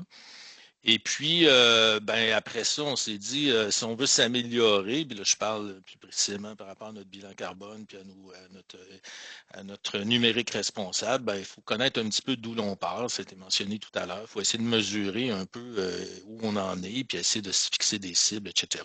Donc, tout ça est très, très embryonnaire dans le sens où, oui, on a un bilan carbone général pour les bibliothèques de l'UDM. Je vous ai en donné les grandes lignes. Mais après ça, la réflexion pour améliorer des choses, elle débute. Puis en fait, je dirais même qu'elle a été très nourrie par l'heure qui vient de se passer. Donc, on va travailler là-dessus dans les premiers mois. Donc là, je vais focuser plus sur le bilan de l'existant, donc le bilan carbone. Donc, qu'est-ce que c'est? Il faut faire une grosse mise en garde. Là, on a parlé de beaucoup d'autres choses. Le bilan carbone, en fait, ce que ça fait, c'est que ça mesure, en fait, notre impact sur les changements climatiques à quelque part. Donc, ça mesure notre émission de gaz à effet de serre amenée à des tonnes de CO2 ou d'équivalent CO2. Donc, c'est une mesure de ce truc-là. Ça ne fait pas le tour de tout. Il n'y a pas d'impact social là-dedans. Il n'y a pas d'impact sur la santé, de la toxicité de certains matériaux ou je sais pas quoi, là. Donc, même s'il y a un peu de gestion de déchets quand même qui est intégré, mais c'est vraiment quelque chose, c'est un volet, en fait, de l'éco-responsabilité. L'autre chose que je devrais dire, c'est que c'est pas nous qui l'avons fait aux bibliothèques, donc c'est l'unité de développement durable de l'UDM qui a cette responsabilité-là pour l'université au complet, mais aussi faire de la sensibilisation, ce genre de choses-là. Et puis, ils nous ont pris un peu comme pilote pour le faire pour une unité, développer une méthodologie autour de ça, et ainsi de suite. Donc, c'est eux qui l'ont fait avec des données qu'ils avaient déjà pour tout l'UDM, si on veut, puis qui ont pris en proportion, avec des données qu'on leur a fournies aussi sur nos activités, mais également sur, par exemple, les déplacements du personnel après une enquête, etc. Les résultats ou la méthode peut paraître dans certains cas un peu euh, générique ou des trucs comme ça, mais en fait, ça s'appuie sur des normes quand même. Donc, il y en a qui ont été utilisées ici. On n'entrera pas dans les détails. Je ne les connais pas très bien. Je ne suis pas spécialiste, mais c'est pas non plus, ben, vous vous en doutez parce qu'il y a plein de gens qui font des bilans carbone ou qui se fixent des objectifs. Donc, il y a des normes qui ont été établies pour être capable de s'assurer que tout le monde parle à peu près de la même chose, je dirais. Et puis, un autre élément, qui est un peu particulier, ou en tout cas pas toujours commun, en fait, c'est que il y a comme trois périmètres, un bilan carbone, les émissions directes, donc ça, c'est le gaz qu'on brûle nous-mêmes dans nos locaux, par exemple, puis ici, vous verrez qu'on en brûle du gaz. Et puis après ça, il y a les émissions indirectes, si je simplifie, c'est nos achats d'électricité, donc on achète de l'électricité qui est produite ailleurs, donc il y a un certain impact environnemental. Donc, enfin, un impact d'émissions de gaz à effet de serre, ici, qui est très faible, comme vous le savez, au Québec, mais quand même. Et puis, ce qu'on appelle les émissions limitées, j'appellerais externes, donc c'est nos approvisionnements, donc les choses qu'on achète qui produisent des gaz à effet de serre ailleurs ou quand ils se rendent jusqu'ici. Et ça, je les mets en gras parce que c'est très rarement, enfin, c'est pas toujours tenu en compte dans les bilans carbone, c'est plus difficile à faire. Nous, on le fait. Et puis, c'est aussi rarement dans les objectifs de carboneutralité. Et en toute transparence, l'objectif de carboneutralité de l'UDM est sur les deux premiers périmètres, pas sur le troisième. Donc, on ne s'engage pas de prendre des fournisseurs qui le sont aussi ou de les compenser. Donc, combien, je vais vous mettre juste un graphique, en fait, avec les 3 périmètres, là. Ça ressemble à ça. Donc, vous savez, le milieu, là, c'est l'électricité. Ici au Québec, vous le savez, là, notre électricité produit très peu de gaz à effet de serre. Puis après ça, ben, en quelques mots, c'est à peu près équivalent, en fait, entre notre consommation notre production de gaz à effet de serre sur site, donc sur nos campus en proportion des espaces utilisés par les bibliothèques, versus à peu près équivalent, donc les émissions de gaz à effet de serre par nos approvisionnements, donc nos fournisseurs et tout ça. Et que ça ressemble à peu près à ça. Euh, la seule remarque que j'ajouterais à ça, si jamais vous lancez dans votre propre exercice ou que votre université l'a fait des choses comme ça, la première colonne peut varier, hein. Nous, ici, on est des champions de l'inefficacité énergétique de nos bâtiments et des méthodes de chauffage au gaz naturel, donc ça donne ça.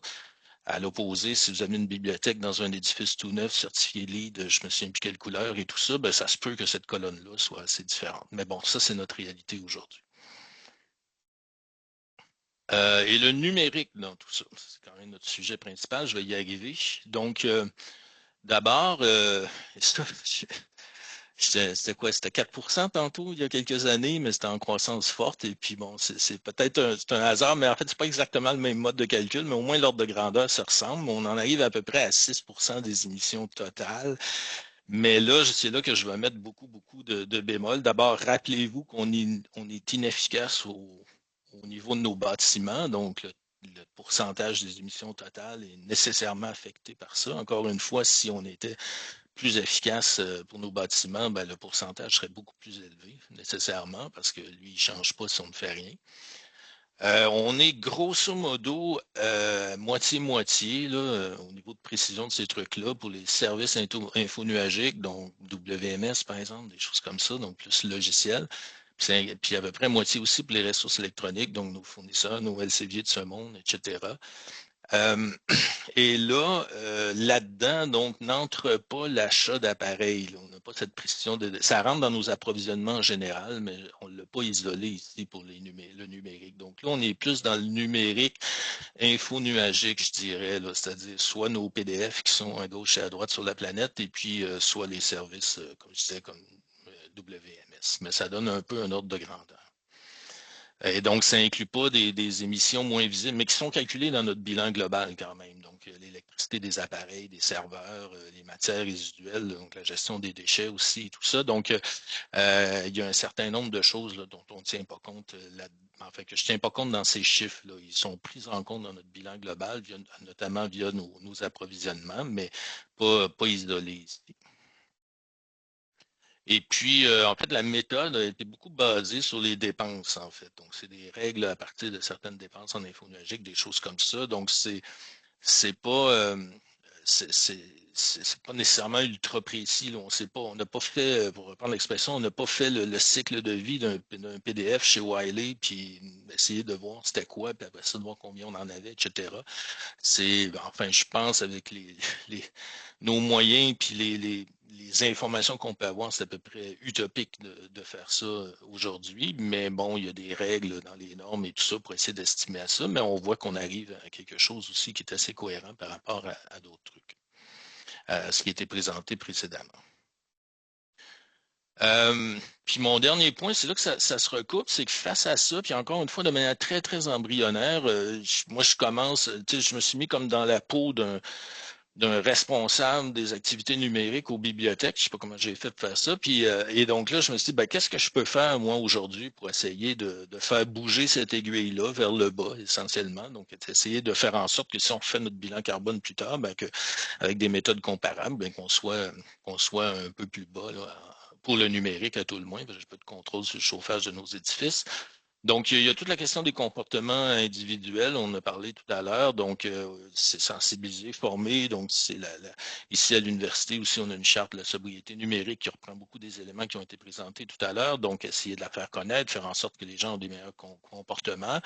Et ça, évidemment, ça impacterait leur bilan carbone individuel, je dirais, mais par le fait même, ça peut l'impacter aussi dans nos activités en bibliothèque.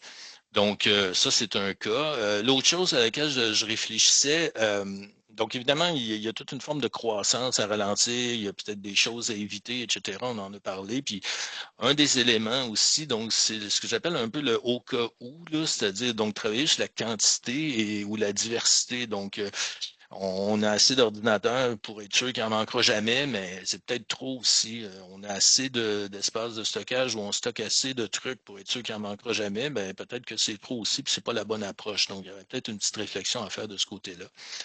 Il y a rendre nos achats plus éco-responsables. Donc là, on est plus sur la qualité, donc de faire et la qualité et la fréquence, là, donc pas toujours renouveler. Donc c'est une autre piste évidemment qui a été mentionnée puis qu'on va explorer aussi. Et puis, la dernière, c'est ce qu'on parlait un petit peu tantôt là, dans nos licences infonuagiques. Mais là, ici, j'inclus en fait nos ressources électroniques. Je pense et peut-être que dans certains cas, c'est là, il faut voir. Puis ça, c'est quelque chose qu'on peut vraiment faire collectivement parce qu'il y a beaucoup de ces licences-là qui sont collectives, qui sont des achats en commun, etc. Donc, on a un poids plus grand. Je pense que quand c'est pas le cas, il faut introduire en fait ce genre de clause-là là, pour au minimum avoir de l'information, puis évidemment essayer d'avoir des leviers là, pour améliorer la situation. Voilà. Donc voilà en quelques mots notre bilan carbone. Je vais juste retrouver mon truc, arrêter mon partage et voir si vous avez des questions ou des commentaires.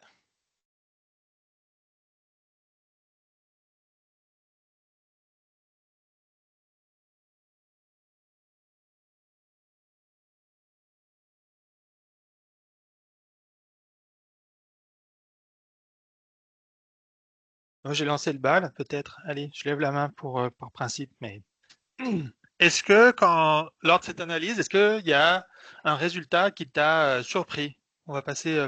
Est-ce qu'il y a quelque chose qui était inattendu en fait dans les résultats? C'est une bonne question. J'étais très curieux non, j'avais pas beaucoup d'attentes. Bon, il y a beaucoup de choses qui sont dans le rapport, dans les annexes, là, dont j'ai pas parlé ici, mais qui m'ont étonné, déçu même. C'est-à-dire, en fait, j'en nommerais deux, là, c'est-à-dire, bon, on a un nouveau campus depuis 2019. Je me suis dit, ah, bon, lui, ça doit être un exemple où on doit être pas si pire. Puis on m'a dit non. Bon, en tout cas, j'ai pas les détails, mais même sur des trucs récents, on n'est pas si bon que ça. L'autre chose aussi, c'est que puis ça, c'est quelque chose peut-être que je creuserai un peu plus, puis qu'on essaiera de voir je dis pour la prochaine fois, ou en tout cas pour mesurer. J'aimerais ça qu'on mesure mieux le numérique dans tout ça. C'était pas l'objectif, hein. En principe, le numérique, là, ça fait partie d'un tout, là. Vous avez vu que c'est pas en tout cas, selon ce qu'on a calculé, c'est pas une si grosse partie que ça, donc c'est correct, là. Mais bon, là, c'est le sujet aujourd'hui, mais c'est quelque chose sur lequel on voulait se pencher, c'est dans mes responsabilités aussi. Donc, je vais chercher à voir un petit peu comment on peut aller un peu plus loin là-dessus, là, puis peut-être de faire d'autres. Encore une fois, c'est pas calculé pour calculer, mais c'est d'avoir des métriques pour faire en sorte que si on se fixe des objectifs, on est capable de voir un peu si on les atteint ou de. C'est ça. Puis je dis, ouais, peut-être l'autre réaction que j'ai eue, je dis pas que c'est difficile, il faut toujours faire attention de garder en tête que les pourcentages semblent petits. Donc, tu sais, mettons qu'on diminue par deux le volet numérique, puis on passe de 6 à 3, on peut se dire, ben, bon, l'impact est mineur, là, mais en fait, c'est pas vrai. C'est pas comme ça qu'il faut voir ça, là. Penser globalement, agir localement, chaque geste compte et tout ça, là. Donc, il y a ça aussi qui est un peu, pas difficile, mais qu'il faut le garder en tête. Puis quand on l'explique, quand on discute de ça, il faut toujours le garder en tête. Ça pourrait s'appliquer à d'autres volets de ça, là. C'est pas uniquement. Là-dedans, il y a les déplacements de chaque personne individuelle, là, parce qu'on a fait une enquête, on a extrapolé. Donc, puis on est dans, je me souviens plus des chiffres, mais on est évidemment sur un campus dans une ville qui est bien desservie en transport en commun. Ben, nos déplacements pendulaires sont quand même très significatifs là-dedans, malgré tout, là. Donc, là aussi, là, on peut regarder toutes sortes d'angles comme ça, puis se fixer des objectifs un peu plus précis, mesurables idéalement, là, pour y arriver. Merci Martin. Sophie, tu voulais compléter En fait, ou je veux juste réagir? renchérir. Ouais, ben, je veux juste renchérir une petite idée. Comme vous avez fait votre portée 3, puis vous venez justement de dire que vos déplacements pendulaires sont considérables. dans le numérique, un truc, moi, que j'ai réalisé dans un de mes mandats où ça a été vraiment un éveil pour mon client, c'était de monitorer l'usage de Teams, donc l'impact numérique de la suite Office 365, incluant la vidéoconférence, parce qu'on prend souvent pour acquis que la vidéoconférence, puis là, ils pouvaient comparer par rapport au déplacement, parce que au final, ils se rendaient compte que très souvent, même s'il y avait des employés au bureau, qu'on finissait toujours par se retrouver en team parce qu'il y en avait deux, trois, il n'y avait pas la même horaire, là. Fait qu'on était toujours autour de Teams, puis qu'il y avait des gains qui étaient supposément prévus au niveau infonuagique d'usage de la vidéoconférence, mais que là, on doublait l'impact. Donc ça a été vraiment un bel éveil. Puis ce que ça l'a amené, au final, ça a amené mon client à revoir sa politique de télétravail pour s'assurer que les journées obligatoires était tout le monde en présentiel en même temps, plutôt que telle équipe tel jour, telle autre équipe tel jour, parce qu'au final, on n'avait pas le gain escompté du télétravail. Fait que ça, de monitorer, de séparer dans le numérique l'impact de Teams, puis là, Microsoft l'offre, le dashboard pour ça, c'est super intéressant. Suggestion. Ouais. Non, c'est un enjeu, effectivement. Puis dans notre cas, j'ajouterais, on est sur 17 ou 18 sites différents sur les campus de l'UDM. Et donc là, on n'est plus juste dans une logique de télétravail de ça, on est dans une logique de travail en collaboration. Tu sais, ça nous a amené, je pense, pas mesurer, puis on peut faire mieux, mais déjà à plus se parler, à plus se connaître, etc. Fait que, tu sais, il faut tout équilibrer ça aussi, là. C'est pas simple, mais oui, effectivement.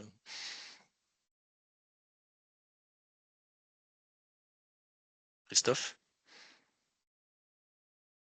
Oui, merci pour cette présentation, c'est très intéressant. Moi, j'ai une petite question sur est-ce que vous avez pris en compte dans les impacts les plus indirects les émissions de GES, de carbone, liées à la fabrication des équipements numériques qui sont installés dans les bibliothèques à l'Université de Montréal? Ça peut être aussi la fabrication à l'étranger, éventuellement de mobilier qui est importé ici au Québec et qui permet qui est installé. Est-ce que vous avez cette vision Ouais. internationale ou ça s'arrête aux frontières? OK. Ouais, ça, c'est une bonne question. Là, j'ai pas tous les détails méthodologiques, là. Ah oui. Thierry, là, l'UDD pourrait nous aider, mais je vais vous donner ma compréhension. C'est que c'est vraiment une logique d'approvisionnement. OK? Donc, il y a des règles de calcul qui sont basées sur qu'est-ce qu'on achète. Et là, la question que je me. Et donc, il y a quand même des catégories d'achats, donc qui peuvent avoir des impacts. Mais tu sais, c'est des grosses moyennes, tout ça, là, on s'entend, là. Mais sauf que là où je ne sais pas, en toute honnêteté, je me suis pas intéressé à ça, c'est est-ce qu'il y a aussi la localisation des achats derrière ça? Parce que ça peut avoir un impact aussi, peut-être, ne serait-ce qu'au niveau du transport, mais aussi on parlait du mix énergétique pour le numérique, mais ça peut être vrai aussi pour la production de n'importe quoi. J'aurais tendance à penser que ça ne va pas là, mais en tout cas, à vérifier. Là. J'ai pas en tête les détails de ça, mais c'est intéressant. Mais ça peut être très. En fait, j'ai eu moi aussi cet étonnement-là. En fait, j'ai eu cet étonnement-là. J'ai trouvé ça assez générique comme méthode de calcul. Mais je pense notamment pour la portée 3 que c'est plus rare, c'est plus embryonnaire, c'est peut-être plus difficile, des choses comme ça. Puis il faut se rappeler aussi que ça s'additionne. Là. En fait, il faut faire attention de ne pas faire les additions, là, dans le sens où, tu sais, si moi je considère que mon fournisseur, il émet tant de tonnes de CO2 sur un truc. Lui, quand il fait son bilan carbone, il peut le calculer aussi. Donc, si on regarde des bilans globaux, il ne faut pas tout additionner. Mais moi, si je veux agir sur mes fournisseurs, je dois le savoir quand même. En tout cas, donc, le périmètre 3 est assez intéressant en lui-même, mais il est plus difficile, puis il est plus délicat, en fait, à manipuler. Mais c'est une bonne question. Je ne sais pas si la localisation, entre autres, ou le mix énergétique de tout ça, mais idéalement, puis c'est là aussi, ça peut être intéressant de focusser peut-être sur certaines choses. Si je veux m'améliorer sur mes achats de matériel informatique, par exemple, là, je pourrais regarder ça plus précisément, sans nécessairement revoir mon bilan carbone au complet, mais m'intéresser à ça, puis aller chercher peut-être des données plus précises et tout. On déborde un peu. Je veux laisser le temps à Marie et Christophe là, de poursuivre. Donc, je vous passe la parole. Je pense que Marie est là. Je n'ai pas eu le temps de regarder la liste là, des. Oui, et j'ai donné le rôle de présentation à Marie et Christophe. Christophe nous a dit que Marie présenterait, mais au cas où.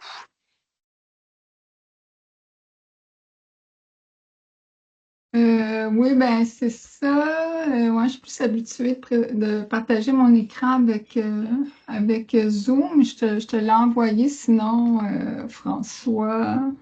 Ouais. Et puis, ben non, Euh, mais écoute, puis en plus de ça, là, j'ai un nouvel écran, mais on va peut-être réussir à y arriver en- quand même. Non, c'est en haut à droite, juste à côté du bouton quitter. T'as caméra, micro, et là, t'as le bouton partager. ouais, non, ça, je sais où est le bouton partager quand Ok. même. C'est- ouais. Attends, je vais faire ça. Oui, non, mais c'est ça, mais c'est parce qu'il me montre pas mon écran. Il, Ok. il me montre mon Je, ordi, puis je voudrais qu'il me montre mon écran. alors, si tu veux, je vais partager Moi, et je te suivrai en même temps. c'est bon, on va faire ça. J'allais dire à la française, parce que j'ai participé à des conférences en France, puis il y avait ce mode de fonctionnement-là. Ça me faisait rire, puis là, c'est moi qui l'utilise. En tout cas. Oui, donc on va commencer parce que je pense qu'on est, en fait, 15 minutes, 15 minutes en retard. On aurait dû finir notre présentation, puis là, on la commence. Mais sinon, bon, on vous remercie, Christophe et moi, pour cette invitation. Et puis, tu peux déjà changer, Oui, François. j'essaie juste Alors, de le mettre en. Ok, on va faire comme ça. J'ai pas de plein ouais, c'est écran. ça. Change encore. On va vous parler, c'est ça, de littératie éco-numérique, puis la problématique, un peu comme on l'aborde à travers deux projets de recherche que je vais vous présenter rapidement avant qu'on aille au cœur du sujet et que Christophe prenne la relève. La problématique, c'est, j'imagine, celle que vous avez aussi énoncée à travers les présentations précédentes, c'est le fait qu'on est à l'heure de la transition écologique. Ça exige de repenser nos pratiques, nos manières de faire, alors que la transition numérique, elle semble aller dans le sens contraire, avec une empreinte écologique qui est sans cesse croissante. Donc, on est face à une sorte de tension. Puis, la question, en fait, qu'on se pose, c'est comment est-ce qu'on peut outiller les publics, mais aussi les personnels en bibliothèque pour naviguer dans ce paradoxe, puis adopter des pratiques numériques qui soient plus responsables. Alors, on va vous présenter ce concept-là de la littératie éco-numérique, puis deux approches complémentaires aussi de littératie éco-numérique. Mais pour commencer, moi, je vais rapidement vous présenter deux projets de recherche qui portent sur la littératie éco-numérique, puis qui vont être un peu l'occasion d'illustrer la place que ce concept-là peut jouer en bibliothèque. D'abord, il y a un premier projet qui est financé par l'Obvia, puis dont Christophe est le chercheur principal et auquel je participe avec Stéphane Roche de l'Université Laval, qui s'intitule Déployer la littératie éco-numérique au Québec, conversation citoyenne en bibliothèque publique sur les liens entre numérique, IA et environnement. Alors, c'est un projet qui veut se situer à la croisée, on va dire, de tendances. D'une part, comme je l'évoquais tout à l'heure, la transition numérique durable qui se voudrait autant que possible compatible avec les limites planétaires si une telle chose est encore possible. Et d'autre part, la redéfinition des bibliothèques publiques du Québec comme tiers-lieux inclusifs qui vivent entre autres à promouvoir la littératie éco-numérique. Donc, l'objectif dans le cadre de ce projet-là, c'est vraiment d'explorer et de développer le concept de littératie éco-numérique collectivement en sensibilisant à travers les processus aux impacts environnementaux du numérique, puis en proposant des actions concrètes aussi pour encourager des pratiques plus durables. Alors, l'initiative comme telle, ça va impliquer en fait l'organisation d'une dizaine d'ateliers de conversation citoyenne qui vont se tenir à l'hiver 2025, été 2025, dans les bibliothèques publiques. Ce sont des ateliers qui vont s'appuyer sur des scénarios prospectifs pour imaginer des usages numériques responsables et sobres au Québec en 2050, Christophe va en parler un peu plus tout à l'heure. Alors, on va, à travers ces rencontres-là, permettre aux citoyens et aux citoyennes de réfléchir collectivement à des trajectoires possibles de transition numérique, puis d'identifier des politiques publiques qui seraient souhaitables, puis de concevoir aussi des dispositifs, on va dire, d'incapacitation citoyenne qui sont destinés à favoriser un numérique durable.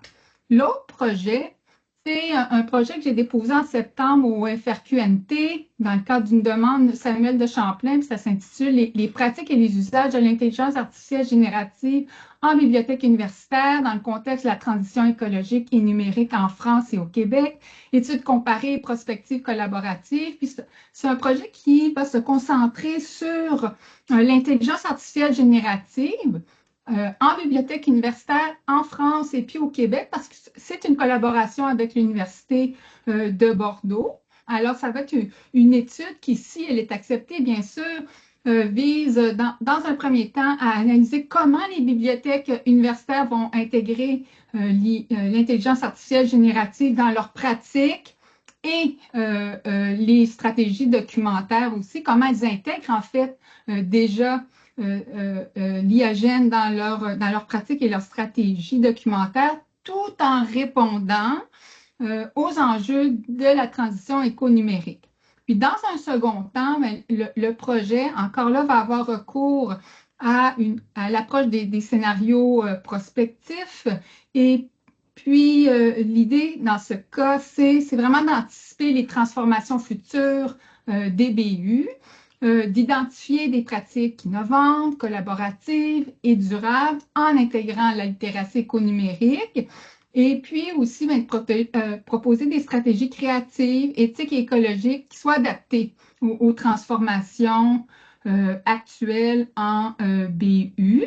Puis l'idée aussi, c'est évidemment parce qu'on est dans un contexte de collaboration, comparaison aussi entre les contextes français et québécois. L'idée, ça va être d'essayer de voir si on ne peut pas dégager des tendances générales à travers les spécificités locales, puis mettre de l'avant des communs, pas seulement des communs numériques, mais là, dans ce cas-là, des communs éco-numériques pour la francophonie, ou en tout cas une certaine francophonie, et puis qui seraient susceptibles de favoriser des pratiques bibliothéconomiques partagées, puis adaptées aux enjeux actuels.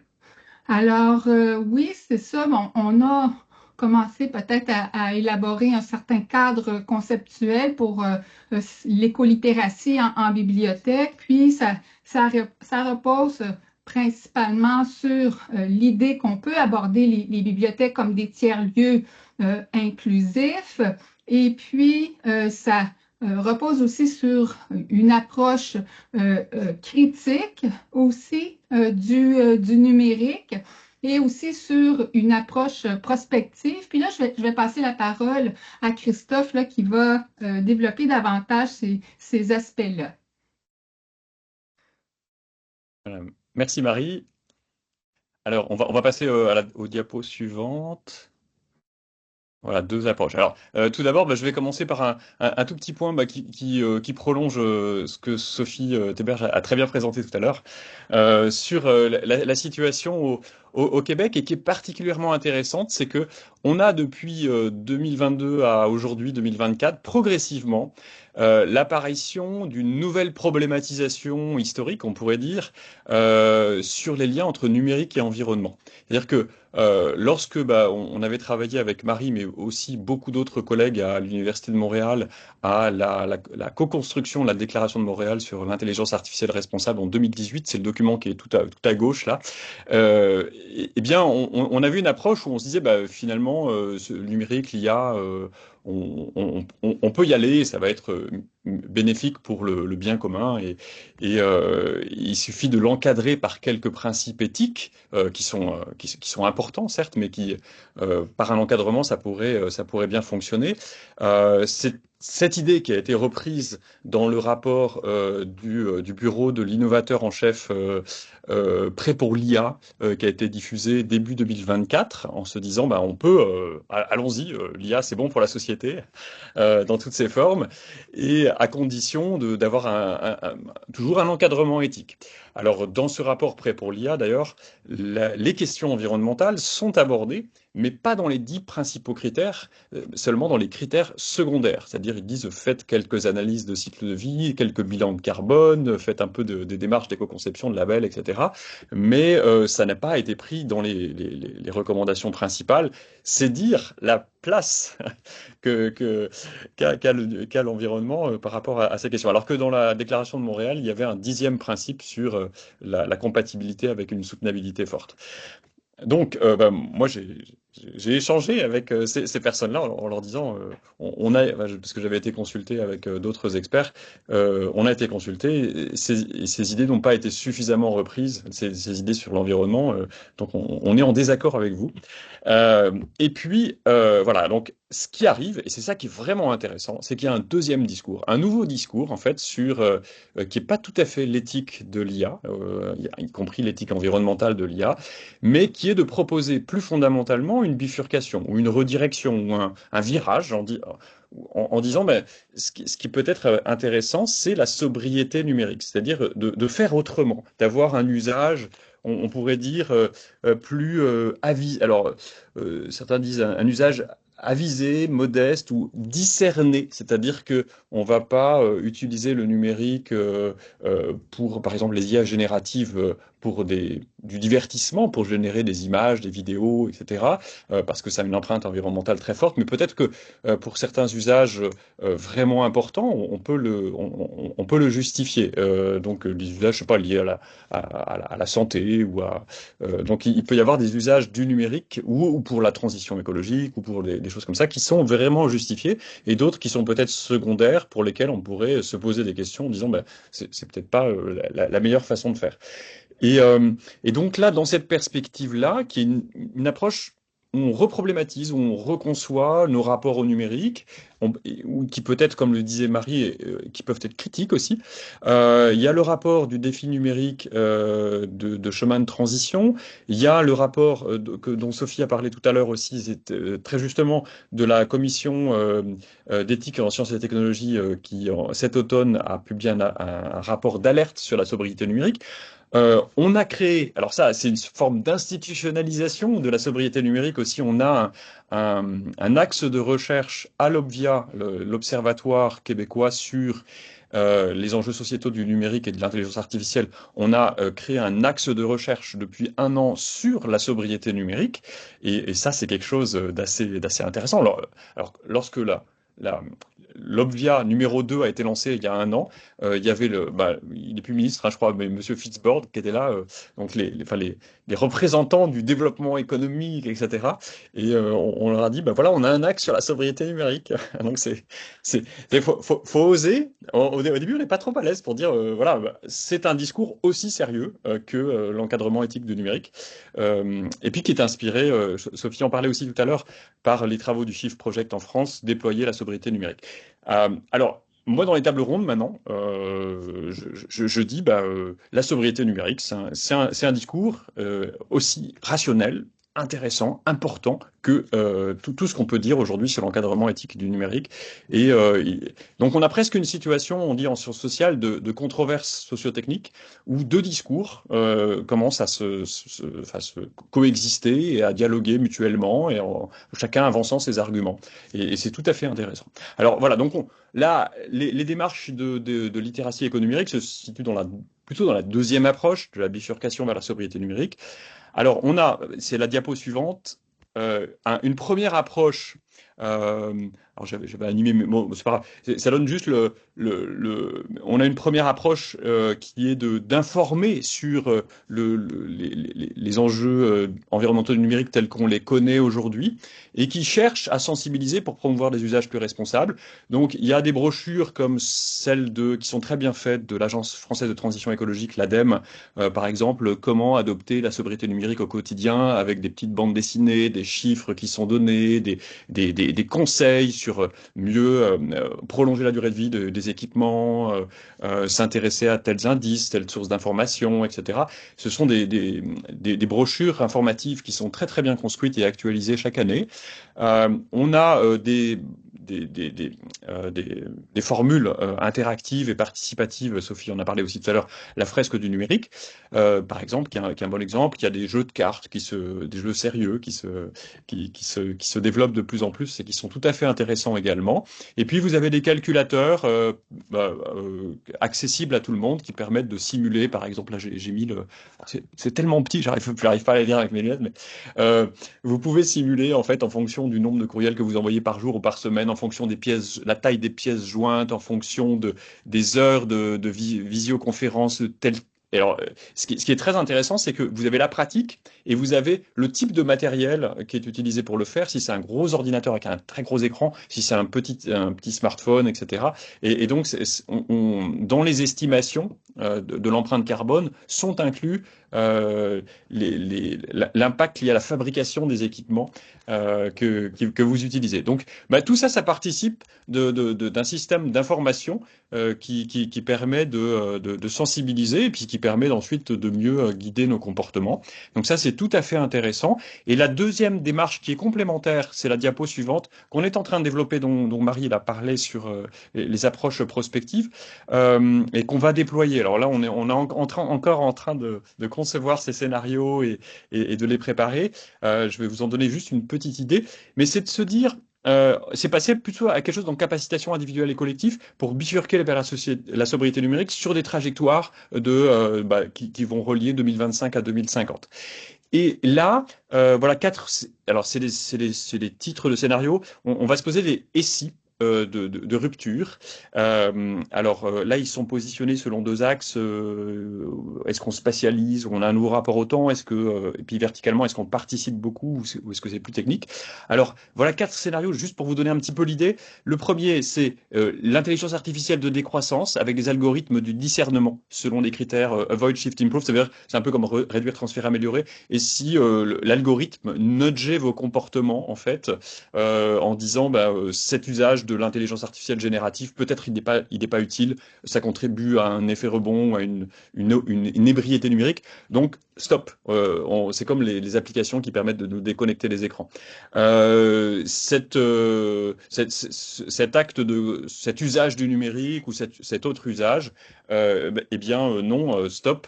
Ça marchera pas. Donc c'est quelque chose qui va nous conseiller, qui peut anticiper des effets rebonds, qui peut oh là là, j'ai des messages. Ensuite, il y a les tiers-lieux du regroupement des usages visuels avec quelque chose qui s'appellerait commune écran, c'est communauté des écrans. L'idée qu'on aurait beaucoup moins d'écrans dans la société. Ça serait quoi une société sans écran, où les écrans, on les retrouve que dans les tiers-lieux, on peut les emprunter, les partager parce qu'ils ont un impact numérique très important. Puis le reste, c'est du numérique audio, du numérique texte, du numérique basé sur des sensations, des choses comme ça, et qui est beaucoup plus miniaturisé. Qui peut se recharger avec l'énergie corporelle ou des choses comme ça, mais les écrans, on en a beaucoup moins dans la société. Donc c'est se dire, et si on bifurquait complètement? Et les tiers-lieux, comme les bibliothèques, jouaient un rôle justement qui serait des oasis d'écran où on peut les utiliser, mais de façon ultra rationnelle et très transformée.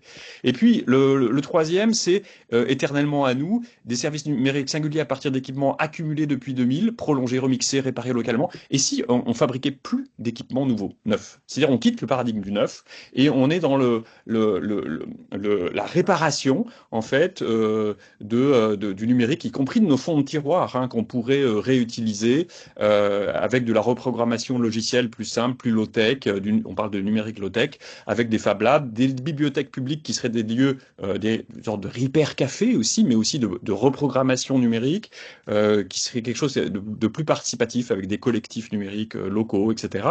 Mais où finalement, alors pour des raisons géopolitiques, pour des raisons parce que tel pays veut plus exporter ses terres rares qui sont essentielles pour la fabrication du numérique, ou pour des raisons d'épuisement de ressources naturelles, etc. On doit refaire avec le stock d'équipements documents dont on a hérité et qu'est-ce que ça voudrait dire. Donc c'est une exploration de possibles qui est tout à fait intéressante. Et puis le dernier, c'est les centres de données communs mondiaux des données frugales. Et donc, c'est pour aller beaucoup plus loin sur l'info nuagique, les centres de données, etc.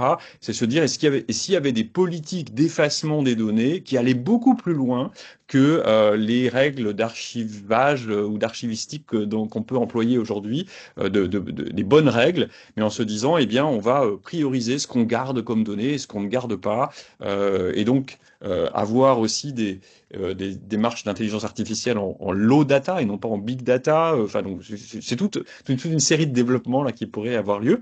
Et donc, ces 4 scénarios explorent des what if ou si assez radicaux qui nous permettent de penser en dehors de la boîte, de penser autrement.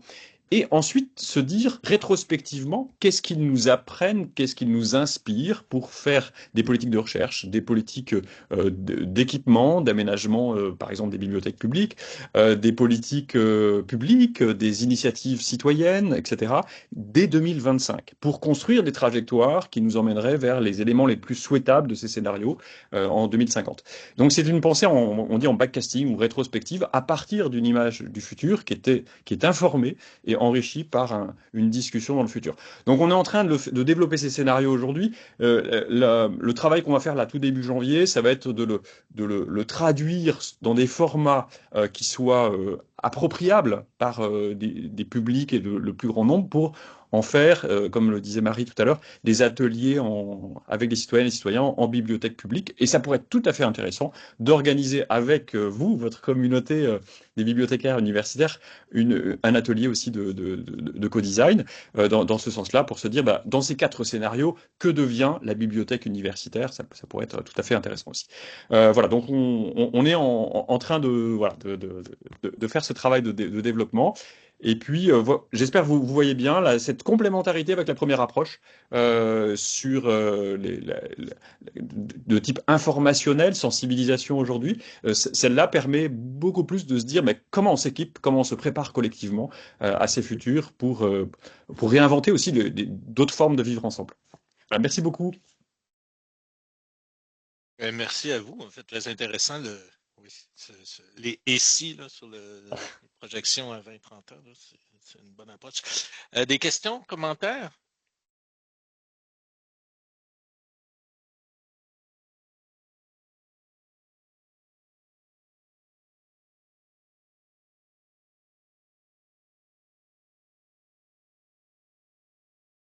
Non? En fait, moi j'en ai une, mais malheureusement je dois basculer sur une autre rencontre. Est-ce que ça vous dirait de débattre de ces scénarios, par exemple? Non, mais oui, en fait, je trouve ça intéressant le parallèle que tu fais avec la bibliothèque universitaire. Effectivement, dans notre monde, à quelque part, on n'a pas les mêmes publics nécessairement et tout ça, mais je veux dire, c'est des questions qui pourraient être intéressantes aussi, là. Ouais.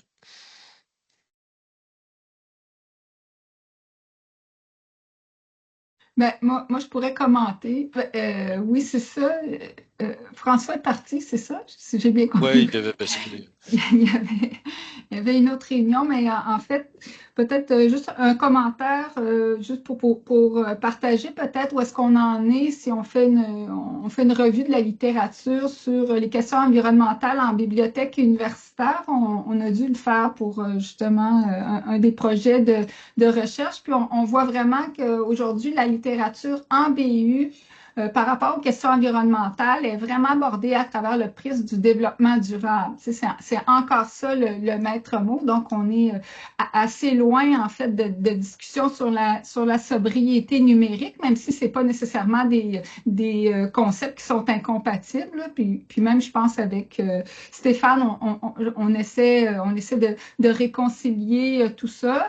En BU, on parle aussi de littératie climatique avec l'idée de promouvoir des actions de sensibilisation et puis, l'utilisation d'outils numériques pas trop dommageables, mais on n'est pas encore en train de réfléchir véritablement aux enjeux, entre autres, de l'essor des outils numériques, l'essor aussi de l'intelligence artificielle dans l'espace des BU, puis des enjeux environnementaux qui les accompagnent. Je pense qu'on a vu à vue de nez, là, au vu de ce que la littérature scientifique aujourd'hui comporte comme éléments de connaissance par rapport à ces questions-là, on sépare encore la question de l'étude de l'intelligence artificielle puis de l'essor du numérique des questions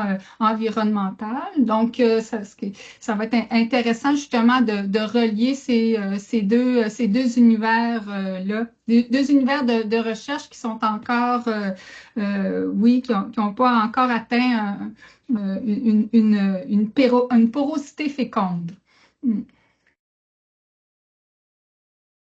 Puis je suis juste curieux pour rebondir là-dessus, des différences régionales, je dirais. Ben, je pense que tu le fais un petit peu dans un Oui, contexte de comparer la France et tout ça, mais je veux dire, est-ce oui. que Ben, ou c'est les mêmes préoccupations partout? mais question très intéressante en fait. Oui, c'est ça. C'est sûr que quand on fait des revues de littérature, on a tout de suite le biais anglo-saxon là, qui nous impose une perspective sur la recherche qui est très nord-américano-centrée. Mais en fait, si on regarde aussi ce qui s'est fait du côté de la littérature en Europe, là, les questions de transition écologique sont vraiment abordées, pas nécessairement plus avec pas avec une préoccupation, on va dire, plus avérée par rapport aux enjeux du numérique, mais qui sont vraiment, comment dire, on essaie d'explorer l'intérêt des approches participatives puis transversales aussi en BU pour avoir des conversations sur la transition écologique. Donc, on n'est pas juste en train de faire le calcul de nos empreintes de carbone. On est dans mettons en place les conditions pour discuter collectivement de ce que un numérique responsable et durable pourrait avoir l'air. Merci. Est-ce qu'il y a d'autres questions? Commentaires? Ben, je vais conclure en disant ben, un grand merci. En tout cas, nous, quand on a préparé ça, on voulait s'ouvrir l'esprit un peu, puis voir un peu tout ça, à quoi ça touchait. On le fait de manière très large au début avec Sophie. On le fait aussi large dans le temps, à la toute fin avec Christophe, donc en se projetant sur le futur. Donc, c'est super intéressant. Donc, merci beaucoup à ceux qui ont présenté. Merci à vous tous là, d'avoir participé. Puis, on va sûrement vous envoyer un petit sondage prochainement pour non seulement sonder votre satisfaction, mais aussi pour que vous nous donniez des idées pour nos prochains ateliers. On aime toujours ça, puis des fois, ça nous inspire. Donc, on va sûrement en reparler prochainement. Puis là, on va communiquer aussi le plus largement possible l'enregistrement si d'autres veulent voir. Donc, merci beaucoup. Bonne fin de journée. Joyeuse fête. Merci, au revoir. Merci. Un Au revoir. plaisir.